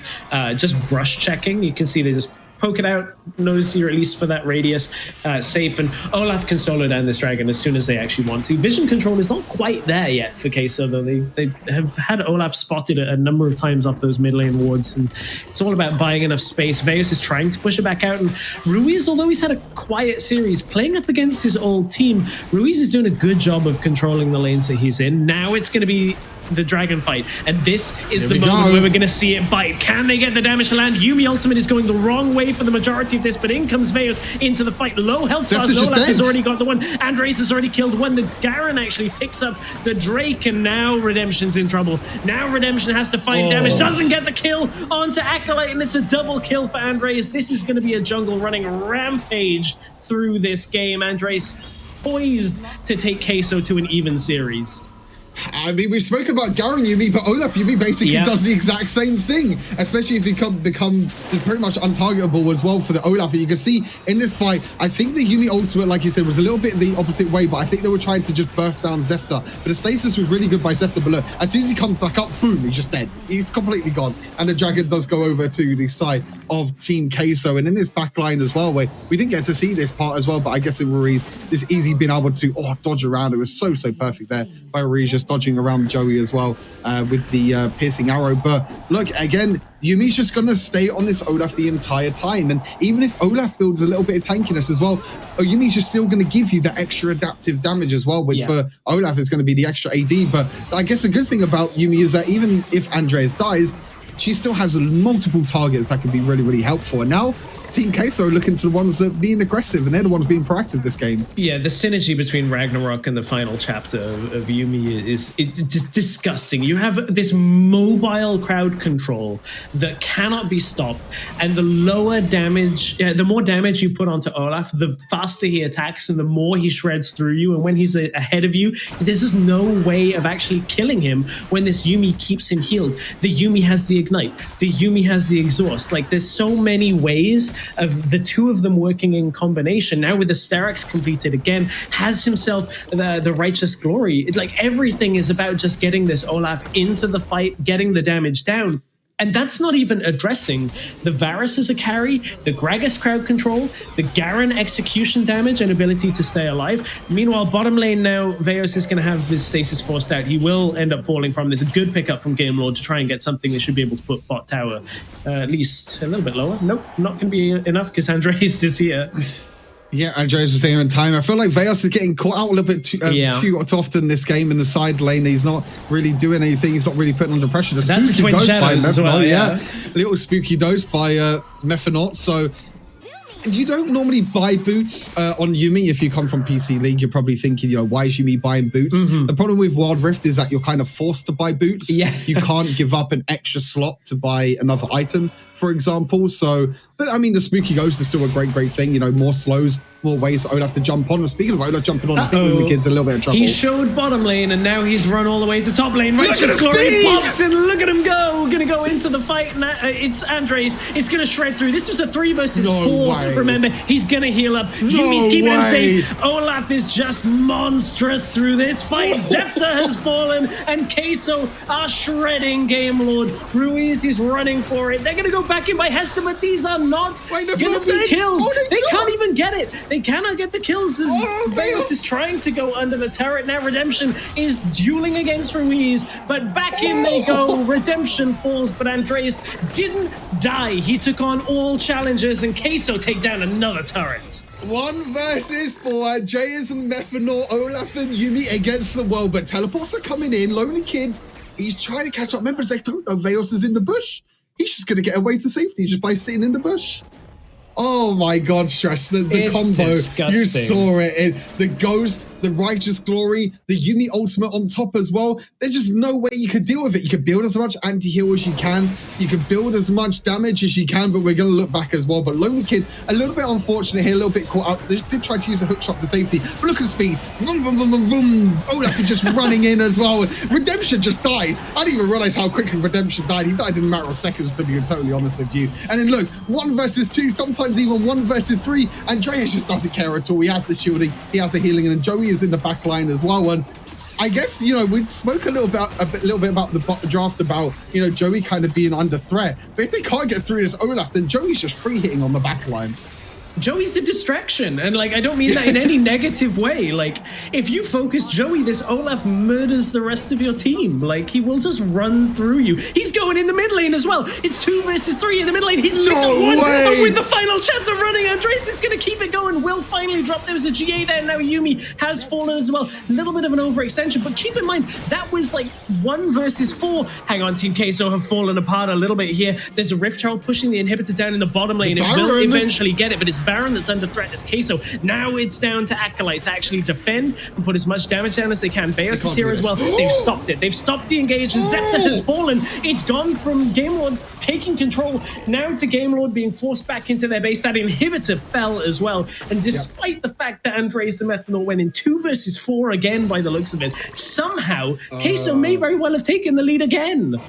I don't know if you want to do the dragon hit, but then you're going to jump the middle. Oh, he went over the old switcheroo. The teleports are coming in as well. This is just going to be Baron. Yeah, it's going to be Baron going over to Queso. I don't know how Queso lose the game from here, and that is a caster curse if ever you've heard one. But this combination is so unbelievably difficult to deal with. They peel off the Baron. It's actually going to be a split focus as final chapter comes through. Olaf running through the back lane again as it's going to be... Andres has fallen. Like, this isn't as clean as they want it to. Queso need to stop kind of like throwing themselves at these objectives. Chains of Corruption misses. Let's take a moment. 4 dead from Game Lord, 2 dead from Queso. GA just picked up by Andreas means all of that is not going to happen again. Yeah, he's just going to be able to resurrect back to life now. Yumi now has the Ardent Sensor, has the Staff for Flowing Water, is going towards the Athenes as well. You can see Yumi actually sold the boots to get teleport for that situation as well. So he's going to be having a spooky ghost available. But, you know, on the side of Game Lord, let's take a look at that. Okay, I can't even talk about Game Lord. We're going to take a look back at the replay. But again, it's the combo. And it's so hard for Redemption to do anything. But it's kind of good that he's playing Kaiser in a way. He has the dashes. He has the invisibility available. And he did survive for quite a long amount of time. And Andreas did fall in the end, so they weren't able to take Baron. So Game Lord kind of did their job. But yeah, going back to Game Lord, Akali is really, really strong. Akali can't be, you know, taken for granted. Redemption is starting to get really, really strong now. Has the evolves and everything available. And but Righteous Glory time. He's even got the sweeper going, so he knows exactly where Ruiz is. And that's going to be the kill onto the Akali. Now they found out, I believe that's Joey that's been caught out. No, it's actually Veos that was caught out in that exchange as Team Queso. They've used a lot of their ultimates already, but they can just continue to fight. This Lonely Kid is trying desperately to lock someone down and get away, and Andres is trying to find a target, can't quite get it. They'll peel back away as Redemption has his ultimate's gonna go in, but the Yumi healing's gonna come through, and I think Redemption may have bitten off a little bit more than they can chew. Spinning to win is Acolyte through this team fight, and it's low health buzz for Team Queso. Remember, so early Game Lord bought the anti-heal. It still has an effect this late in the game. Yeah, exactly. I mean, you can buy as much anti-heal as you want, but, you know, you got a lot of Olaf healing, you got a lot of healing, and he's just going in again. Zephyr is caught. It's as simple as that one. 4v1, Righteous Glory runs in. Someone's got to take the bot lane as Team Queso are going to take the Baron. Yeah, I feel like they're going to take the Baron here, nice and easy. There's no way now. The teleport's actually coming in, but the problem is your base. Through bot. Yeah, this game's Team Queso are just going to hold them back. There's 2 super minions running through bot lane, and if you can't get there to defend it, they will take the Nexus. Queso have any option they want. Elder Dragon coming up. They're going to peel back and take that instead. Basically, Queso have anything they want on this map right now. Yeah, they have full control as well, especially because Zefter is dead for 20 seconds. Yeah, this is going to be the Elder going down. I feel like this is do or die now for Game Lord. Even though they don't have a jungler, they have to do something. They have to try and come up with a miracle. Yeah, Hester's going to go in. It's already gone down to Olaf. It was basically one Hail Mary to try and get it. They can't even get Kai'Sa into the fight. They've got the Elder. Bot's going to push in. They can take the Baron. This should be fairly straightforward. Veos fell, but the numbers are there for Queso. Oh my god, the Yuumi is cast a curse, going to win a game eventually. I feel like in this game she should at this point. Yeah, definitely. Yeah, definitely. Yeah, I definitely feel like, I mean, at this point, the Mountain Elder Dragon as well, and you can see the combination again of Yuumi, of Olaf. There's just no way of Game Lord getting out of that pit, and they did do eventually, but yeah, it was just really, really hard for them to even try and steal the Elder Dragon in the end. And now they're just going to go towards the Baron. They're going to get that as well. Game Lord trying to get a pick of themselves, but yeah, honestly, if I'm Game Lord, then yeah. Okay, so just need to wait for bot lane to push out. And actually, Game Lord are going to go in on this play. Goes Yuumi. Here comes the Yuumi final chapter coming through, and it is going to be the last paragraph of this game. You have to feel that's a great knockup by Hester as they're trying to turn this one back around. Stasis comes out. Have they bought enough time? No, it looked close for a moment, but now the healing comes through. It's a double kill for Joey. I called him a distraction earlier, but now he's just the carry. There's 4 kills in favor of Queso. They already have the super minions pushing through bot side. Queso will even this series up 1 game apiece. Yep, it's going to be an even series. So we're going into game 3. We said already that this series was going to be an absolute banger, and my God, do we have an absolute banger on our hands. We get into a game 3. We've seen the pocket pick. We've seen the combination of Yuumi with these bruisers, and my God, stress. We're going to a game 3, and I cannot wait. Vindication for those of you who warned of this heathen champion being added to the game, that said this will terrorize competitive. Okay, I may be overselling it a little bit. Fun game from the Yuumi. This is what Yuumi does. Is she basically makes you unkillable in fights. These early fights are a little too early for Yuumi to have this presence, but putting her on an Olaf, putting her on a Garen, and just running through team fights is absolutely what Yuumi wants to be doing. And we saw in the mid game Queso running rampant through it, maybe a little bit too much with some of those fights, but definitely you can see the plan, and Queso playing it very, very well. Yeah, you can see the game plan from the start, really, to be honest, and how much extra damage that Yuumi can give Olaf as well. He just built the Trinity Force, which was kind of his really only aggressive item. After that, he just built Sterox Gauge. He went for Death Stance. He went for Guardian Angel, which are 3 defensive items, but you can see that Yuumi being able to give the adaptive damage, being able to heal as well, and they tried so hard to build a lot of anti-heal, but you can see in these fights that Andreas is just able to just run across this entire fight. He did die a few times, but that was enough anyway. He did enough damage, he did his job in the end, and you can see that, yeah, I could have watched this all day. It's so funny to watch sometimes, honestly. Just Olaf just running rampant, not being able to get crowd control at all, and Yumi's just like, yeah, I'm just gonna, probably Mephinork had his hands in his pocket this game, I'll be totally honest with you. Just press E a few times, press the third ability a few times. Joey on a second phone. Like, well, maybe it was Andreas in this game. No, I mean, this game from Game Lord was actually a pretty well played attempt to fight back against a composition like this. Like, they did find openings, but unfortunately, as soon as these team fights started going towards Queso, it's so difficult to get any kind of damage to stick. And you can see 11, 4, and 10 on this game. 1, 1, and 20 on the Yuumi for Mephinork. Yeah, I mean, Yuumi involved in 21 of 24 kills is exactly what you need to know about this game. Yeah, pretty much. And then also Andreas as well, also involved in 21 of the 24 kills. He can sell the oh my god, what? Are you kidding me? That's higher than damage. That's higher than we see Ziggs put up. It's double the Varus damage. Oh my god, that's nearly Veos and Joey combined. Oh my God, Stress. I've seen it all now. I've seen it all. I mean, you can see by the gold graph that the early game was a little bit in Game Lord's favor because Team Queso, as we mentioned, played a little bit too aggressive, we feel like, for the early game because they have this sort of late game scaling with the Yuumi, with the Olaf. But yeah, you can see that even in the late game as well, it wasn't that much of a gold difference, but it was just a team fight. It was just a Yuumi Olaf combo, and in the end, it was... I can't believe that. 40,000 damage. Stress. I feel like coming out of draft, Acolyte with the Garen, having Yuumi was just like, yeah, I'm going to carry the game. Acolyte's like, perfect, me. And Andreas is like, no. no. Oh, that this is my time to shine. It's my time. Yeah, exactly. 40,000 damage is ridiculous. Not even a long game. Like it was a decently length game, and kind of long with the Baron and everything. But yeah, 40k damage on an Olaf. Yeah, if you haven't seen that in solo queue, it's going to be that, but in solo queue, you can do it with the Master Yi if you want. So there's a few hints that'll probably get you to climb a little bit.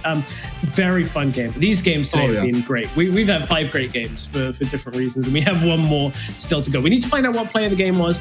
There's about 5 fights of Andres running in with Yuumi on him that it could be.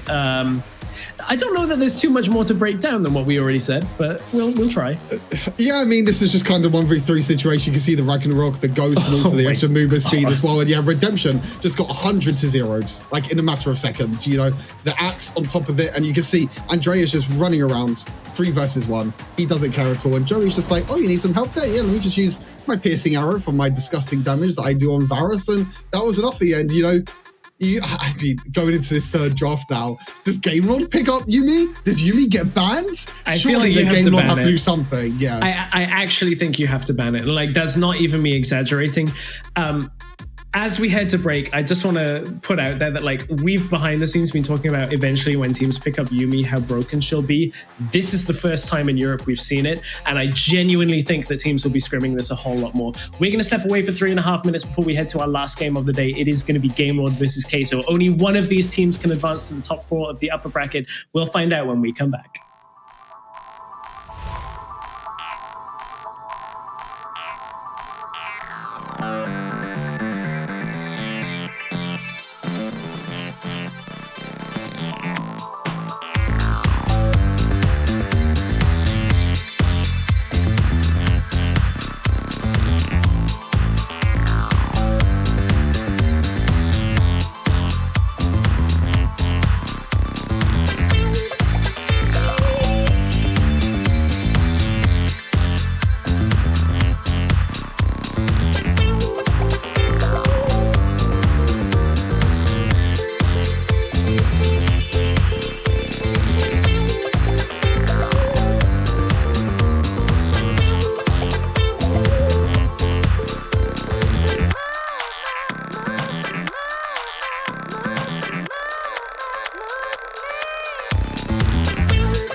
Welcome back to, I guess in a way it's a bittersweet last game because it means there aren't any more games after this one today, but game 6 of our day, which is perfect for us. It's a 1-on-1 series between Gamelord and Queso. We promised you bangers, we've told you it'll be hype, and we've had everything in this series so far, including Yuumi with an Olaf and a Garen composition. Like, very fun game too.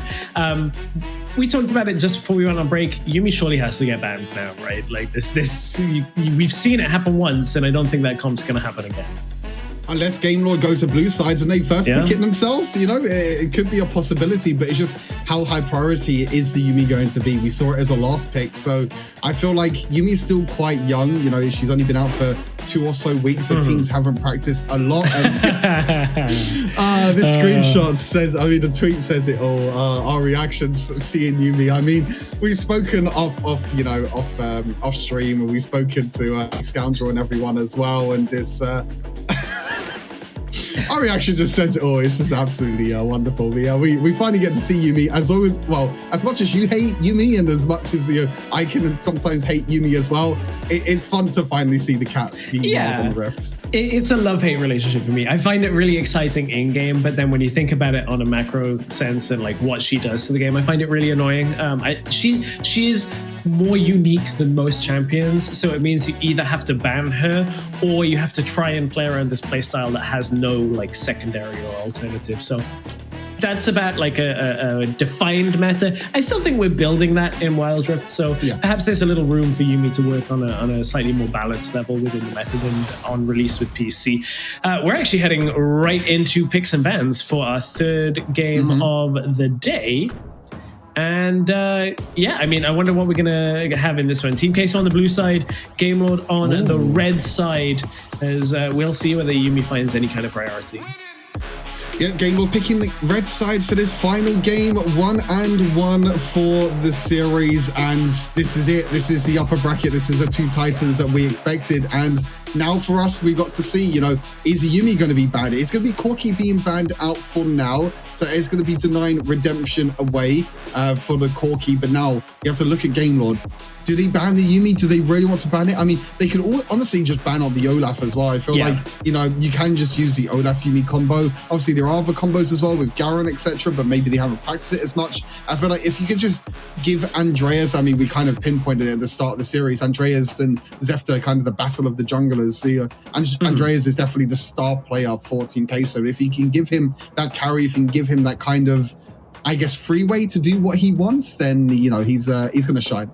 Yeah, I think the Olaf is the real key to that composition. So I think you're right. Is like if you take away the Olaf, it's a lot less threatening than you would expect. Oh, we're back to Lee Sin priority. We didn't actually see any Lee Sin really focused in game number 2. I was a little surprised not to see that from Zefta, and it will be banned away. We've talked about how it's a pretty safe rotation. It's Morgana banned away. Where does that leave us? Camille is up if Acolyte wants it, although that's been Gamelord's focus a little bit more. Garen is taken, so that they're taking that first step to building the same composition as last time. That leaves Varus available on the Gamelord side of things, if they want to take it, with then potentially Camille. Gragas is available too. So there are still a lot of options right now for both sides. It's really, really interesting. Stress the Garen first pick, and they're just going to pick it away. And honestly, it's kind of a game of like, you know, do we pick it? Do we not pick it? Are they going to pick it? Are we not going to pick it? And they just say, you know what? They just say Garen Yuumi is strong enough. Yeah, they're not going to let you have. We're not going to let you have Olaf Yuumi. We're just going to pick it ourselves. And oh my god, this is going to be another game, isn't it? This is going to be. You've got another carry that can. Okay, so Graves is not as potent in this role as Olaf is. Like Graves is limited by reloading, by being a range carry, but still the same principle in that you have a carry to go. we're really defining a new meta. Yeah, we're really. Just hyper carry. Someone's build a hyper carry at this point. So Lulu is kind of like budget Yuumi in this way for Olaf, where you throw on the wild growth and just let Olaf run through. I love how these series metas are panning out. We're finally here. We've arrived at Yuumi being first half of the draft. We've really reached a low of Wild Rift, haven't we? We're already on week 3, Stuart. We've really reached a low already. Oh my god. Yumi and Lulu with like Olaf and then Yumi Garen. I mean, I feel like Yumi Graves doesn't really work too well. I feel like, you know, that might be a situation where Yumi might sit on the Graves, but like you said, you have the reload. You don't really benefit a lot from attack speed or anything. If I remember, attack speed on Graves reduces the reload time, if I'm not mistaken. Yeah, so it's like, you don't really benefit that much. I think it's definitely going to be the Yumi and the Garen this game. Unless there's, you know, some sort of other carry as well. But then on the other side, we have Lulu Olaf. So it's just going to be Yumi Garen against Olaf Lulu. Everyone else could just like, you know, stand around and just spectate for the entire game because that's pretty much what it's going to be. So to go through the rest of the draft, we've had Ari banned out by the side of Queso. Maybe look towards that Zed as well, as we've seen Ruiz play it a whole bunch out of that middle lane. We've seen mid lane focus as well with the Diana with the Ari taken away from Game Lord. So we've got no bot lane carries so far. I don't think that Lulu is going to Redemption. That was special that did not work in game number 1 of our first series of the day. I think that is much more likely to be Hester on that. Ziggs banned away. I think that makes sense. We've got Orianna left. What else have we got? Brand is up if they want it. Corki is banned, so not available. Varus is up if they just want to take an AD bot laner and then a mage mid lane. Oh, they're going to go for Vayne Lulu. They're like, okay, you got enough healing. You got the Garen. We're going to counter that with Vayne Lulu. I mean, I'm not really too sure if, I mean, I say a counter. I don't really know if this is really a counter to, you know, Garen Yumi in a way, because the problem is that with this, you kind of have a lot of damage from the Vayne, but then you also have a lot of healing on the other side as well. So it's like, it's kind of a, I don't know, it's so hard. I was going to say Ezreal, but because, okay, Ezreal Yumi is a classic combination in the sense of like, you never can kill them, basically. You can never get close enough. And I was going to say, Vayne has the advantage of being able to condemn Garen away. And actually, like, that's the downside of Garen over Olaf, is Olaf hits Ragnarok and nothing stops him. This time it's condemn, Garen gets pushed away. But Ezreal's going to scale into the late game very well. Not as well as Vayne, but that's a Fizz coming through. There's another carry. Now, Fizz has one job in this game, and that is kill Vayne. Land that Chum the Waters, try and kill Vayne, and end the fight before they can ever really get the damage out. I felt like this was going to actually be Ruiz's pick, so it actually might be a takeaway from Ruiz as well, because there's not really a lot of mid lane mages left, and yet you take Zed, but then at the same time, it's like, you know, what else is it? Whoa, that's a mid lane Lulu. Oh my god, we really? Oh, it's happened twice today now. Lulu as a carry.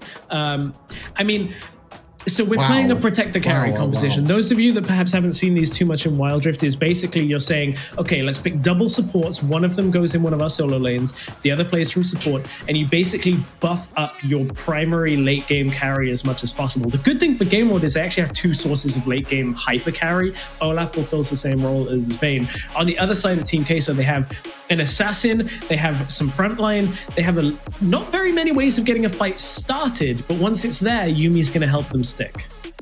So now we know that most of the time Yumi is going to stick on this Ezreal. I think that's most likely what's going to happen. It's most likely not going to be Garen Yumi, as you said. You know, Yumi Ezreal, very, very safe combination. You know, even if Ezreal does get dove on, she has he can dash away. You also have all the heals and everything that you can offer from Yumi as well, and you also give Ezreal a lot of damage as well. All of his abilities can do a lot of damage. Obviously, as Yumi, you can give Ezreal a lot of adaptive damage, and yeah, like you said, you know, both sides of the draft and both teams are going for like a protect the carry, I guess, in a way. Whereas Game Lord and more have gone for double supports, but Game Lord still have the Yumi on the side as well to try to protect it. So there's going to be a lot of healing, there's going to be a lot of shielding, which means there's going to be a lot of anti-heal in this game as well. Yeah, I wonder whether we'll see Ruiz actually build more AP. For the wave clears needed a little bit more out of the Lulu. It may still be the Ardent Center like support build. Just depends on what Ruiz wants to do. He's in a Fizz matchup, which means Fizz always has to give some kind of a lane presence over to a ranged matchup, which is why we typically see Fizz in melee matchups. We're onto the Rift for game number 3 of this series between Game Lord and Team K. So we have a Yumi, we have a Lulu mid, we have a full-on roam through the top side with the Yumi. They're going to invade and actually force the flash out from Zefta already. This pick really does terrorize the Rift and makes you play in all kinds of different ways.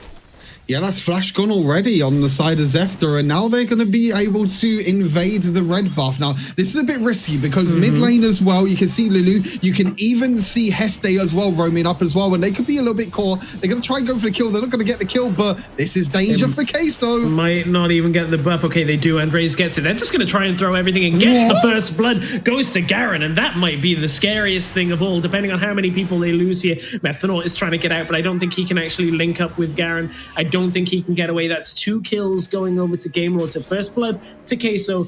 Gamelord get 2 kills in response. That was really interesting. I was not expecting I was not expecting a dive. If I'm totally honest with you, I was not expecting a level 2 tower dive with a Yuumi. But I mean, Team Queso obviously had that little bit planned out. You can see they were trying to take the red buff, but you can see the rotations as well. You can see Heste coming up and also Ruiz coming up as well. Because as you mentioned, you know, Ruiz has that mid lane priority early on against the Fizz, so they're able to rotate. So even though they did take red buff in the end, they still do lose 2 kills. You can see that Ruiz was able to use the polymorph. That means that Mephanort cannot jump in. If you don't know with Yuumi, if she gets card controlled in any way, if she jumps out, then her second ability where she can jump on allies gets put on a 5-second cooldown. So that's kind of what you need to look at when you're playing Yuumi, when you're playing against Yuumi, is that if you can crowd control the Yuumi when she jumps out, then it just becomes really, really difficult for her to try and survive. Someone should tell Andres he's in the enemy jungle again.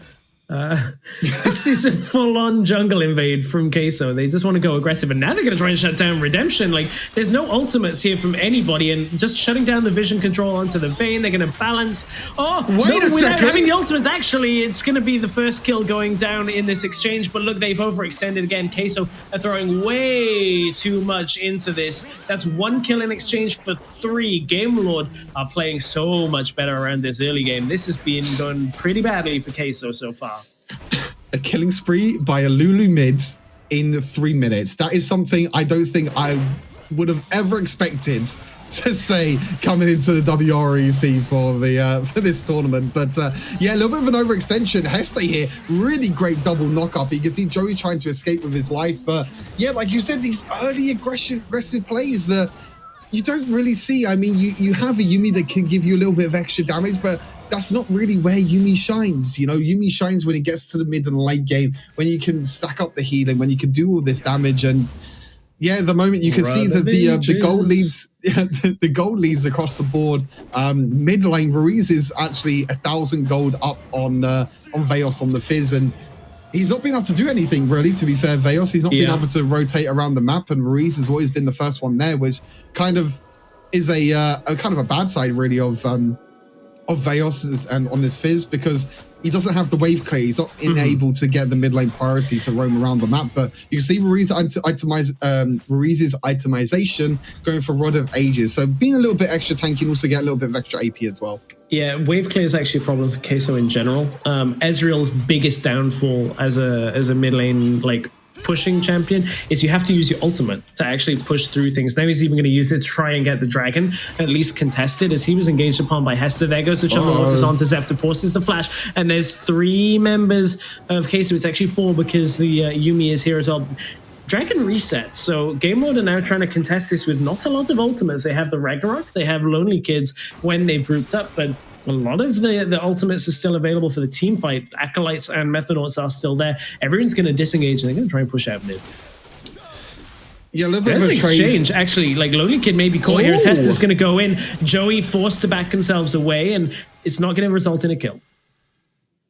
Yep, not going to result in the kill. You can see that Yuumi is kind of sitting on Andreas, which we spoke about a little bit in draft. It's not really the ideal, I would say, target for Yuumi, to be honest with you. I think Garen or Ezreal are definitely better targets to sit on, to be fair. But I guess it's just giving that extra bit of adaptive damage early on just to help him clear around the jungle. But for now, it is going to be a Gamelord now starting up Dragon again. And no team's going for Rift Herald as well, interestingly enough. Again, it's Queso, the ones that are going to be the aggressors, and they're trying to make these early game plays. this. Yeah, I don't know whether they can actually close in on this dragon before it goes down. They'd have to go now if they can. Not quite able to get there in time. Here comes the final chapter as Yuumi is desperately trying to put out as much crowd control as possible. Andre is dropping low, but isn't able to be taken down as Lonely Kid is going to get dropped by Garen. And now the low health bars are just enough for Queso to hold on through this engage. If they can disengage now, they should be able to get away with it. And they're desperately trying with Joey. He's trying. He's overreached into the fight. And Queso, they had already won the fight. Now they're going to give a ton of kills over to Game Lord. It's a double kill for Zephyr, and Redemption got one as well.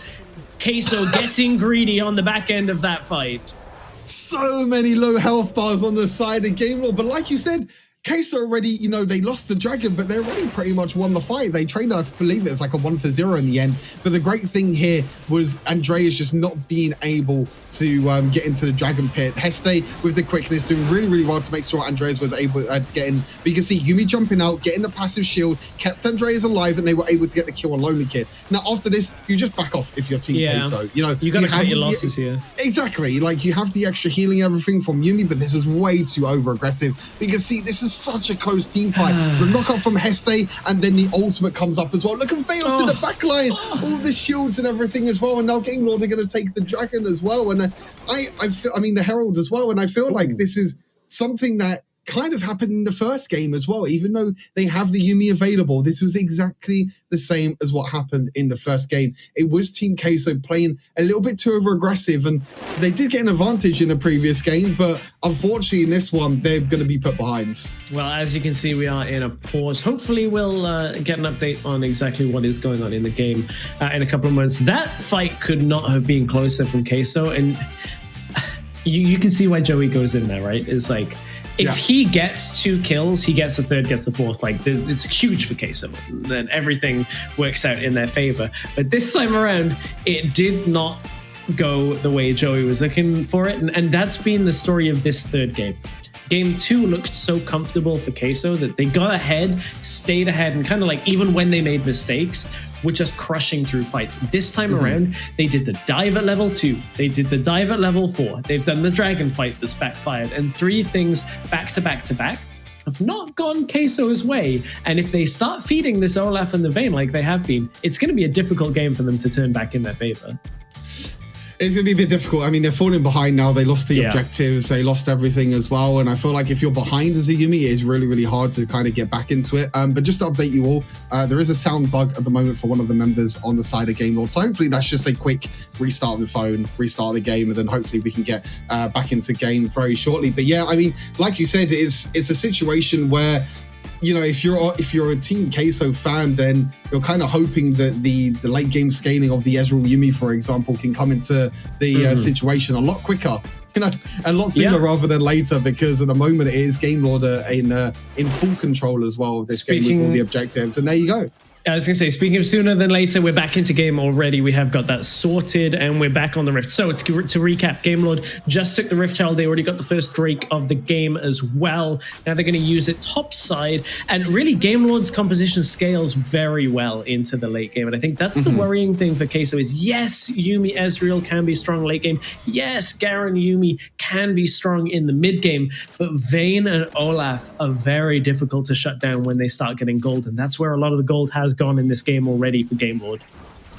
It's kind of like, who's the better late game scaling? Who's the better hyper carry? You know, is it someone with a Yuumi or is it someone with a Lulu? I guess we'll find out in this game. But yeah, Vayne Lulu is a pretty disgusting combo in itself, and obviously you have Rakan there as well to help you out. And I feel like for the side of Game Lord though, they are focused a lot on Vayne, and if Vayne can die, or if Vayne does die, then they don't really have a lot of other damage. You know, because you have that Lulu Rakan, you don't really have a lot of damage. You just have a lot of damage from the single target of like for Redemption. But you see the items at the moment across the board. No real surprises. I feel like across the board, nothing really too crazy. You can see looks like Ruiz is most likely going for probably an Ardent Sensor, second item. So again, just being a little bit tankier with the Rod of Ages, get a little bit of extra mana health and I completely forgot the name, ability power over time, and then go for the Ardent Sensor as second item, which is no surprise. When you have a Vayne and an Olaf, the Ardent Sensor is just such a great item.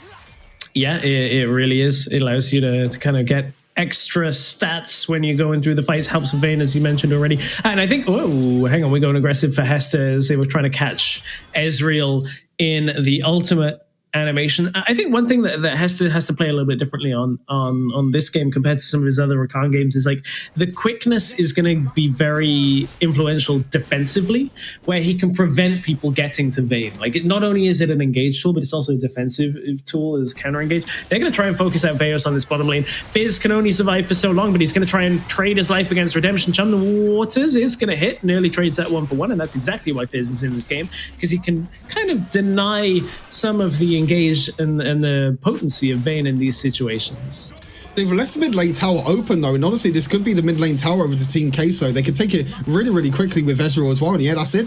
They kind of left the mid lane tower open, Game Lord. Even though they took bot lane tower for it, they forced 4 members down to the bot lane, but that just left the mid lane tower really open. So I feel like a little bit of a misplay by Game Lord there, if I'm totally honest. And with the dragon up and available as well, this looks like Veos is going to quickly try and push down this bot wave as soon as possible. But yeah, they don't really have a lot of wave cleared, to be honest, Game Lord, and now they don't have the mid lane tower as well. And you can see Acolyte just being able to push out this mid wave, and they're grouping up again, and it's going to be interesting to see who Yuumi stays on. It looks like it's going to be Andreas again, but Heste's going in. Oh, they've got the catch off that first attempt with Rakan, but look at the damage in response. Like already Ezreal has fallen, but Game Lord are going to back themselves away. Zefta very, very low. That dragon attack. Okay, good. There's the shield that comes out. I was a little bit worried that for Zefta. Still touch and go, though, as they're quite low. In goes the Fizz, trying to get it, as that's Veus picking up 1, and Ocean Drake goes over to Game Lord. That's going to make them even stronger as they go through this fight. Redemption has 2 supports on his team, and he's going to be moving forward with that Lulu there to keep him alive, and that's Game Lord utilizing that composition around the Vayne very, very well.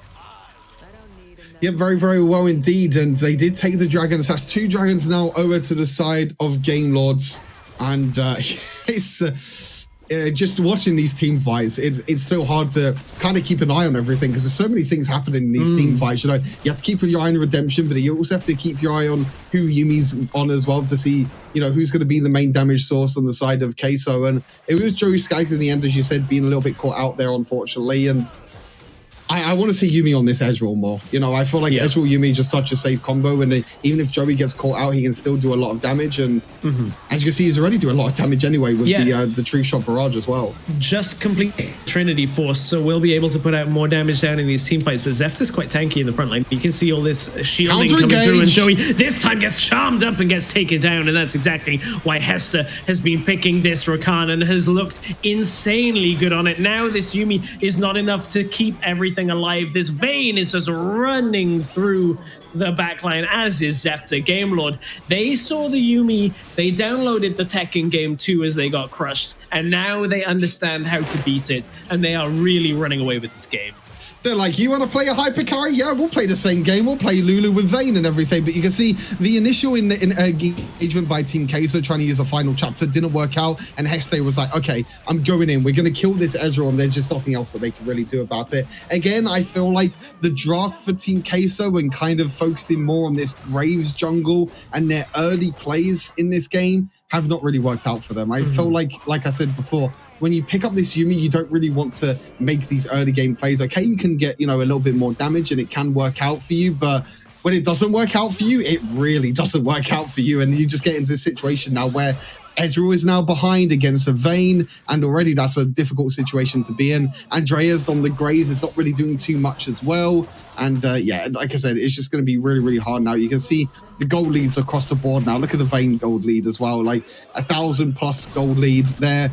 A little bit of a gold lead for the rest of the board. You can see Zefta as well on the Olaf as well. As that's been a pretty big priority pick for this series. I know last game it was kind of Yuumi the reason why, but even in this game as well, just kind of playing the game of you know, do you pick Yuumi? Do we pick Yuumi? I felt like it was kind of a bait really by Game Lord and draft that's worked out for them. It's a key takeaway from what Queso will want to do. Hats off to Ruiz for saying, I'm playing Lulu, I'm just going to build Locket. Keep everybody else alive. I don't need stasis. Screw that. Doesn't even matter. And now they're going to rush down this Baron. Like Olaf, Vayne, Baron, Oh, they're going to peel back away because in comes Each the Waters. Buying time for Camille on the bottom lane to push it out, kind of just balancing back and forth. It does slow down Game Lord a little bit, but they are considerably far ahead in this game. And Lonely Kid, this was what was happening in Game 1, is like Lonely Kid peeling Queso around the map. Is back to form on this Game 3 for Camille. Yeah, for sure. I think Ruiz is I think like you said as well, Ruiz has been on support duty this game. But I think Ruiz is definitely someone to highlight throughout this series, really. Obviously, he used to be on Team Queso before and went to Horizon Cup, now on Game Lord. And I feel like ever since Ruiz has been on Game Lord, they've definitely, risen up. I feel like that definitely has allowed them to play a lot better as well. And then you got Heste as well, down in the duo lane as well, which has been a few changes, even Lonely Kid as well. Charm lands, and they've actually stopped Joey from getting anywhere near. And this is the problem, is when Yuumi is on Andres, he cannot swap over to save Joey. And now it's all about running through this fight, as it's all Redemption and Zefta picking up the kills. They've got multiple kills and they'll go for Baron, and this will also buy the time for Lonely Kid to push down through the bottom lane. Game Lord are in total control. This is what we expected out of Game Lord. Respect to Queso for throwing them a complete curveball in game number 2 that has been dealt with for game number 3. It's a rampage for Redemption. It's a Baron buff for Game Lord, and they are really starting to get a firm grip on this game. Yeah, full control for Game Lord now is kind of expected, really, to be fair.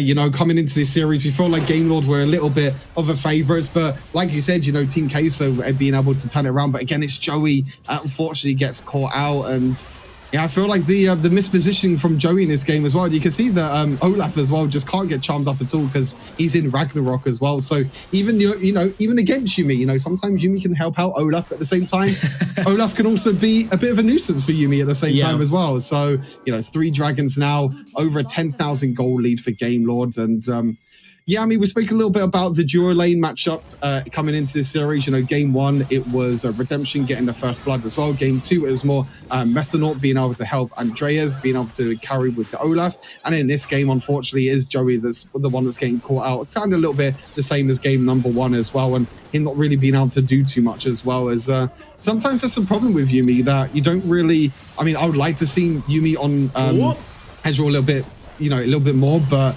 you more want to be on the junglers for a carry with these bruises, but it hasn't really worked out for Team Queso this game. But yeah, you can see that the engages are happening, and Hester getting a little bit aggressive, but has so much mobility around the map here. It's just in and out of the base twice while taking down that middle inhibitor. Top lane went as well.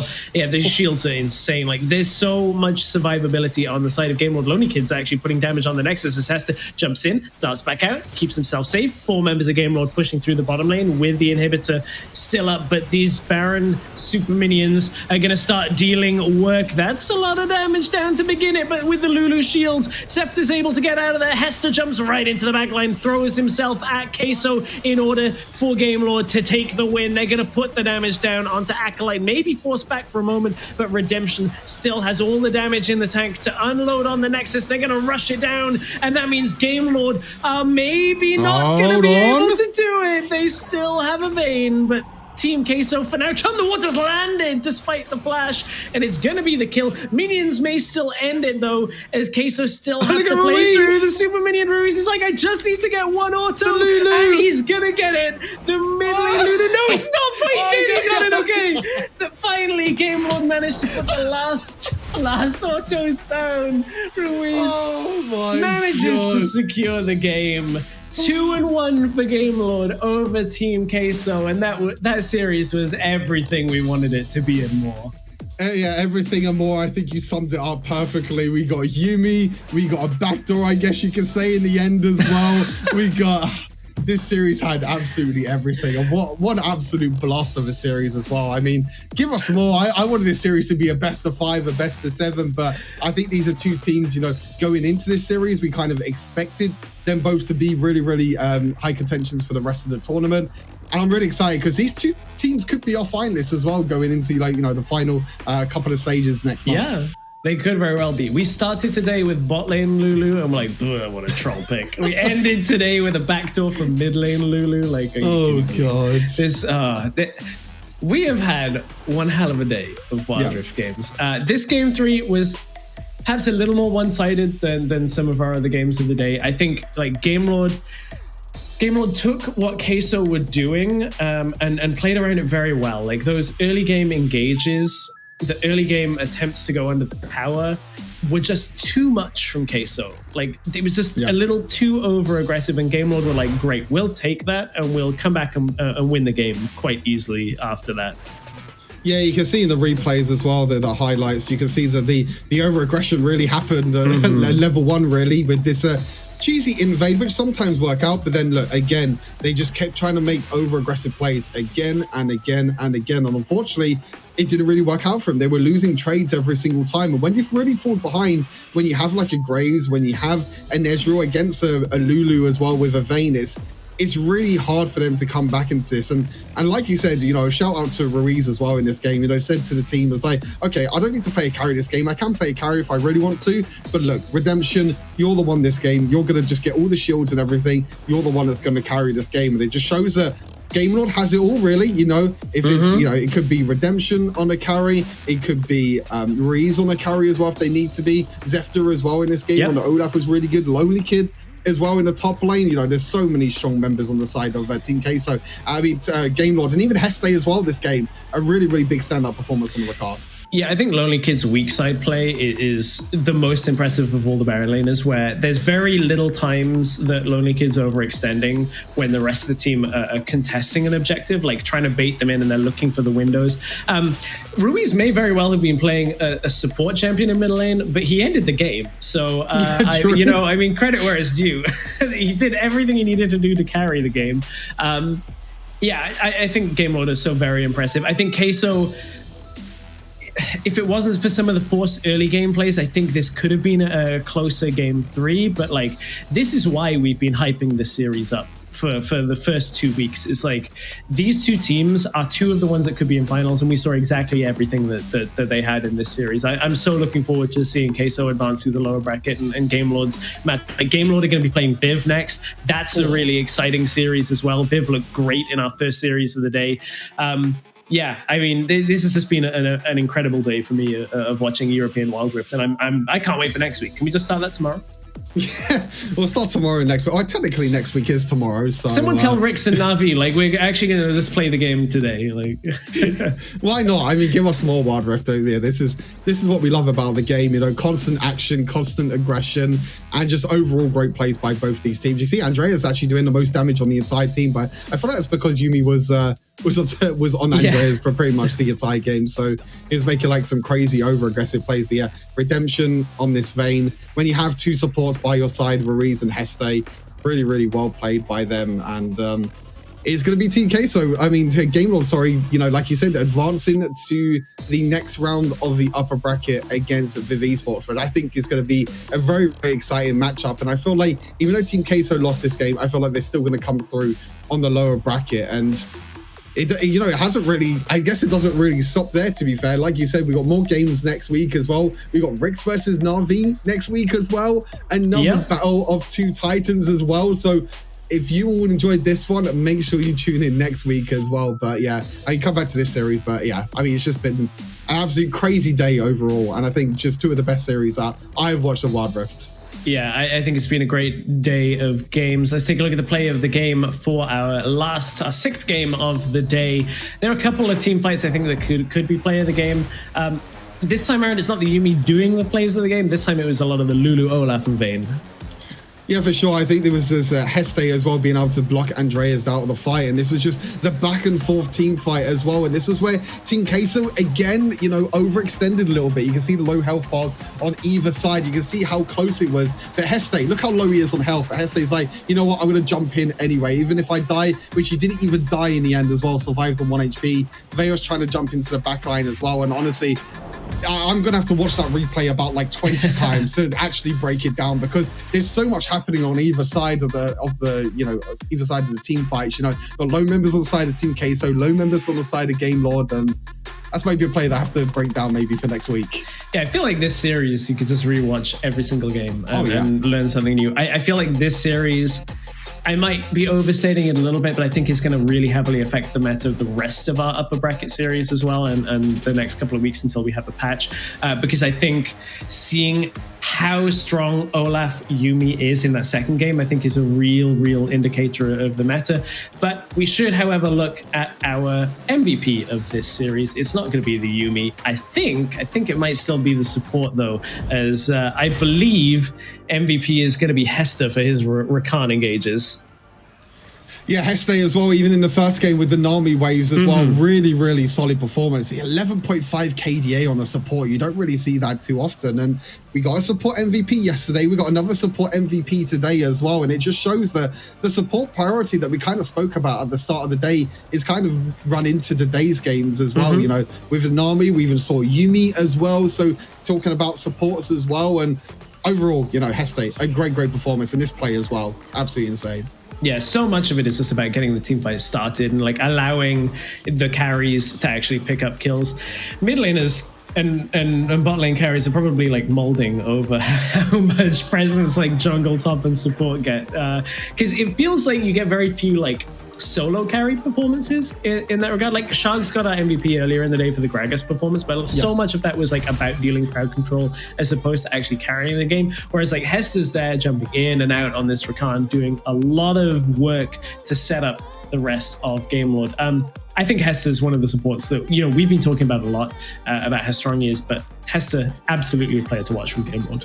100%. I mean, even speaking before the tournament as well, I think you talk about like Heste, Mephanor, you talk about Shower as well, and Crew. You know, these are all support players that can actually, you know, do something, especially because the meta at the moment is all about these aggressive supports. Okay, we saw Yumi today, but we've seen a lot of Thresh, we've seen a lot of Rakan as well. It's all about just making them plays and playing aggressive as well, and it just shows that supports sometimes can make a difference. Sometimes it's not always the bruisers that we talk about so often. Sometimes it is them engaged supports that can really help out. Yeah, I mean, we had double support comps twice today. That's the insane thing. Everybody wants to be a support at this point. Well, there's a lot to take stock from Week 3's games. We've said goodbye to 4 teams already from the bracket. We have now got our first 2 of the top 4 teams in the upper bracket locked in, and we've still got 4 more Titans to see next week. So we basically have the rest of this playoffs picture starting to take shape. So Viv, Esports, and Game Lord advanced today in 2 incredibly tight series. Rix versus Navi it's going to be another banger series on Friday. Formulation against Team Dark is going to be a great series as well. Meanwhile, on the lower bracket, we saw 4 teams advance to the point where that they could be in round 2, and unfortunately for Team Queso and Zero Zone, they have fallen down to the lower bracket now into their lower bracket. Single elimination status for them. It's win or go home, and those are 2 big names that may eventually be fighting off against each other in the subsequent round if they can make their way past blows and control. Here's our schedule for next week. You can see it's Rix versus Navi and Formulation versus Team Dark. Looks like then we're going to the Weigers and Felion game the following day. So maybe a bit of a quick turnaround for whoever was to lose on day 1 of next week's games. Rix versus Navi, quick prediction from you, Stuart, on that series? I think Rix will come out on top, but it's another game that everyone has to make sure they tune in. You know, Friday next week, make sure you're here. You know, same time, same place. It's going to be an insane matchup. Like I said, even Team Dark against Formulation after that. And it looks like the next day, the losers of them games have to come back thick and fast because they're going to be playing off against Weigers and Aphelion. So it's insane. That is a quick turnaround for next week's games. Stuart, I think we actually have an interview that you're going to be doing with Ruiz in a moment or so. So I'm looking forward to hearing what Ruiz has to say about that series where they just took down Ruiz's former team of Team Queso. It's Ruiz from Game Lord. So I think you take away a chat and find out about that series.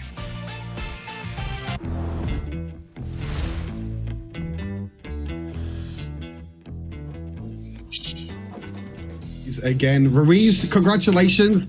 What an insane series. I mean, coming into it, we knew that this series was going to be completely insane. How do you and the team feel about that victory? Actually, I was so excited, and so like for me, it was a really big motivation winning Queso because they was my last team. But yeah, it feels so good because always win and win good teams feels always so nice. Awesome stuff. And I can't do this interview without mentioning one champion, Yuumi. Was you expecting the Yuumi to come out from Team Queso, or was it a surprise for you? I don't know, like we knew their key player was Ace Andreset, so we banned like the Fiora, Jax, like because I think Queso playstyle is mostly Andreset farming jungle AFK with some support pillar, like killing him. And we didn't expect about the Olaf Yuumi. Like we know we could pick Olaf in the second rotation in our draft, but we said okay, we go bite. But they surprised with the Yuumi pick and Olaf. They really played very good macro game in terms of macro pick. Like they were invading us. They were just like a struggle our jungle. And yeah, after that we said okay. I think we just normally beat them better, like as a team, like 5 versus 5. I know, like we know they always need to win us, like doing tricky things like that, or like secret things like that, like late invading us, playing for Andres with Yuumi, stuff like that. So yeah, we fixed it in the third game, like doing the Lulu pick mid lane and what we have, and getting the Olaf from them. But we didn't expect the Yuumi pick. Actually, I don't know, was a surprise for us. I was surprised for everyone. I don't think no one was expecting Yuumi in the end. But yeah, for yourself as well, you already mentioned, you played against your old team, Team Queso, and you were the one actually on Lulu in the end. The Lulu mid lane pick, you were the one that actually took down the Nexus and was able to defeat it. Was that kind of a plan? Because we saw the Olaf pick, so we felt like, we was like, okay, are you gonna pick Yuumi now to stop us taking Yuumi? Was that kind of a game plan coming into game 3? As you said, you kind of fixed it yourself as well for game 3. Yeah, basically we said okay, we don't want to just play Yuumi. We prefer play Lulu. The Lulu was not for me in the first of all, but after the draft, okay, Direction wanted to just play Vayne, and I said okay, Lulu mid. Actually, I was Lulu mid versus Fizz, so first levels I feel really comfortable to play against that. And yeah, basically we said okay, we go this versus this, Lulu versus Yuumi, the epic battle. At least I could finish. The Nexus was 40 SP and the minion taking it. Yeah. So yeah, it's good ending for them by me. It was an awesome series to watch, and it was a pleasure casting with it. And you will be playing off against Viv Esports next week. Just quickly, what do you think about that matchup? What do you think of Viv Esports? I think they are really good in terms of macro games, and they know how they need to play and when they need to be aggressive and when they need to respect. I think they're a really good team, but I think like right now in Game Lore, like my team, my friends, we are like kinda, if we play together, if we play as we know, I think no one can beat us. But I really awesome. we'll respect every team, but I think we will win them. Yeah, definitely. Again, congratulations, Ruiz, and good luck on the next round. And we're going to head back to myself and Stress to wrap up the day. Okay, thank you. Thank you to you. Bye-bye, everyone. Stuart passing back to himself. That's an Esports first. What else am I supposed to do? Thank you very much, Stuart, for the great interview. I honestly, I could listen to Ruiz talk about the teams all day. A healthy amount of respect while also understanding their strengths. The download was complete after game 2 of that Yuumi. Surprised by Queso, and that is the thing. A team like Queso still have a little bit of bite left, even when game 1 didn't go their way. And the second game where we're like, well, it's a Lulu, and who knows? So yeah, interesting to hear from Ruiz. Their macro play is so strong for Game Lord that I think that matchup with Viv is that next level again. We're like, oh yes, Queso Game Lord is going to be great. Now Viv Game Lord, I'm hyped for that series when it comes about. I think we're about 2 weeks away from that series. Yeah, I think we've got a little while till then, and then there might be some changes in that since then as well. There could be a completely different meta by then as well, because you've seen that in both these series, we didn't see a lot of Jace, we didn't see a lot of Set as well, and we're kind of moving away from the Jace and Set priority and now moving towards support priorities and focusing more on Camille, Gragas, and things like that as well. So the meta is really shaping up, and we don't have long to wait for our next game, Stress, as well. So it's going to be really exciting. No, we're going to be back on Friday at the same time we were back this week on Friday. So lots of Wild Rift to keep you posted between now and, the Icons Global Championship, which is later on in the year. We still have to figure out which teams are going to go to our finals in Barcelona. We have so many more games to play. And if they're anything like today's games, we have a lot of exciting Wild Rift still to play out. Stuart, I'm quite tired after 6 games of amazing Wild Rift action. So we're going to rest up. We're going to get ourselves restocked back for next week. Thank you very much, everybody, for joining us. Those are some banger games. We've got more coming next week. We'll catch you on Friday for more from the Wild Rift EMEA Championships.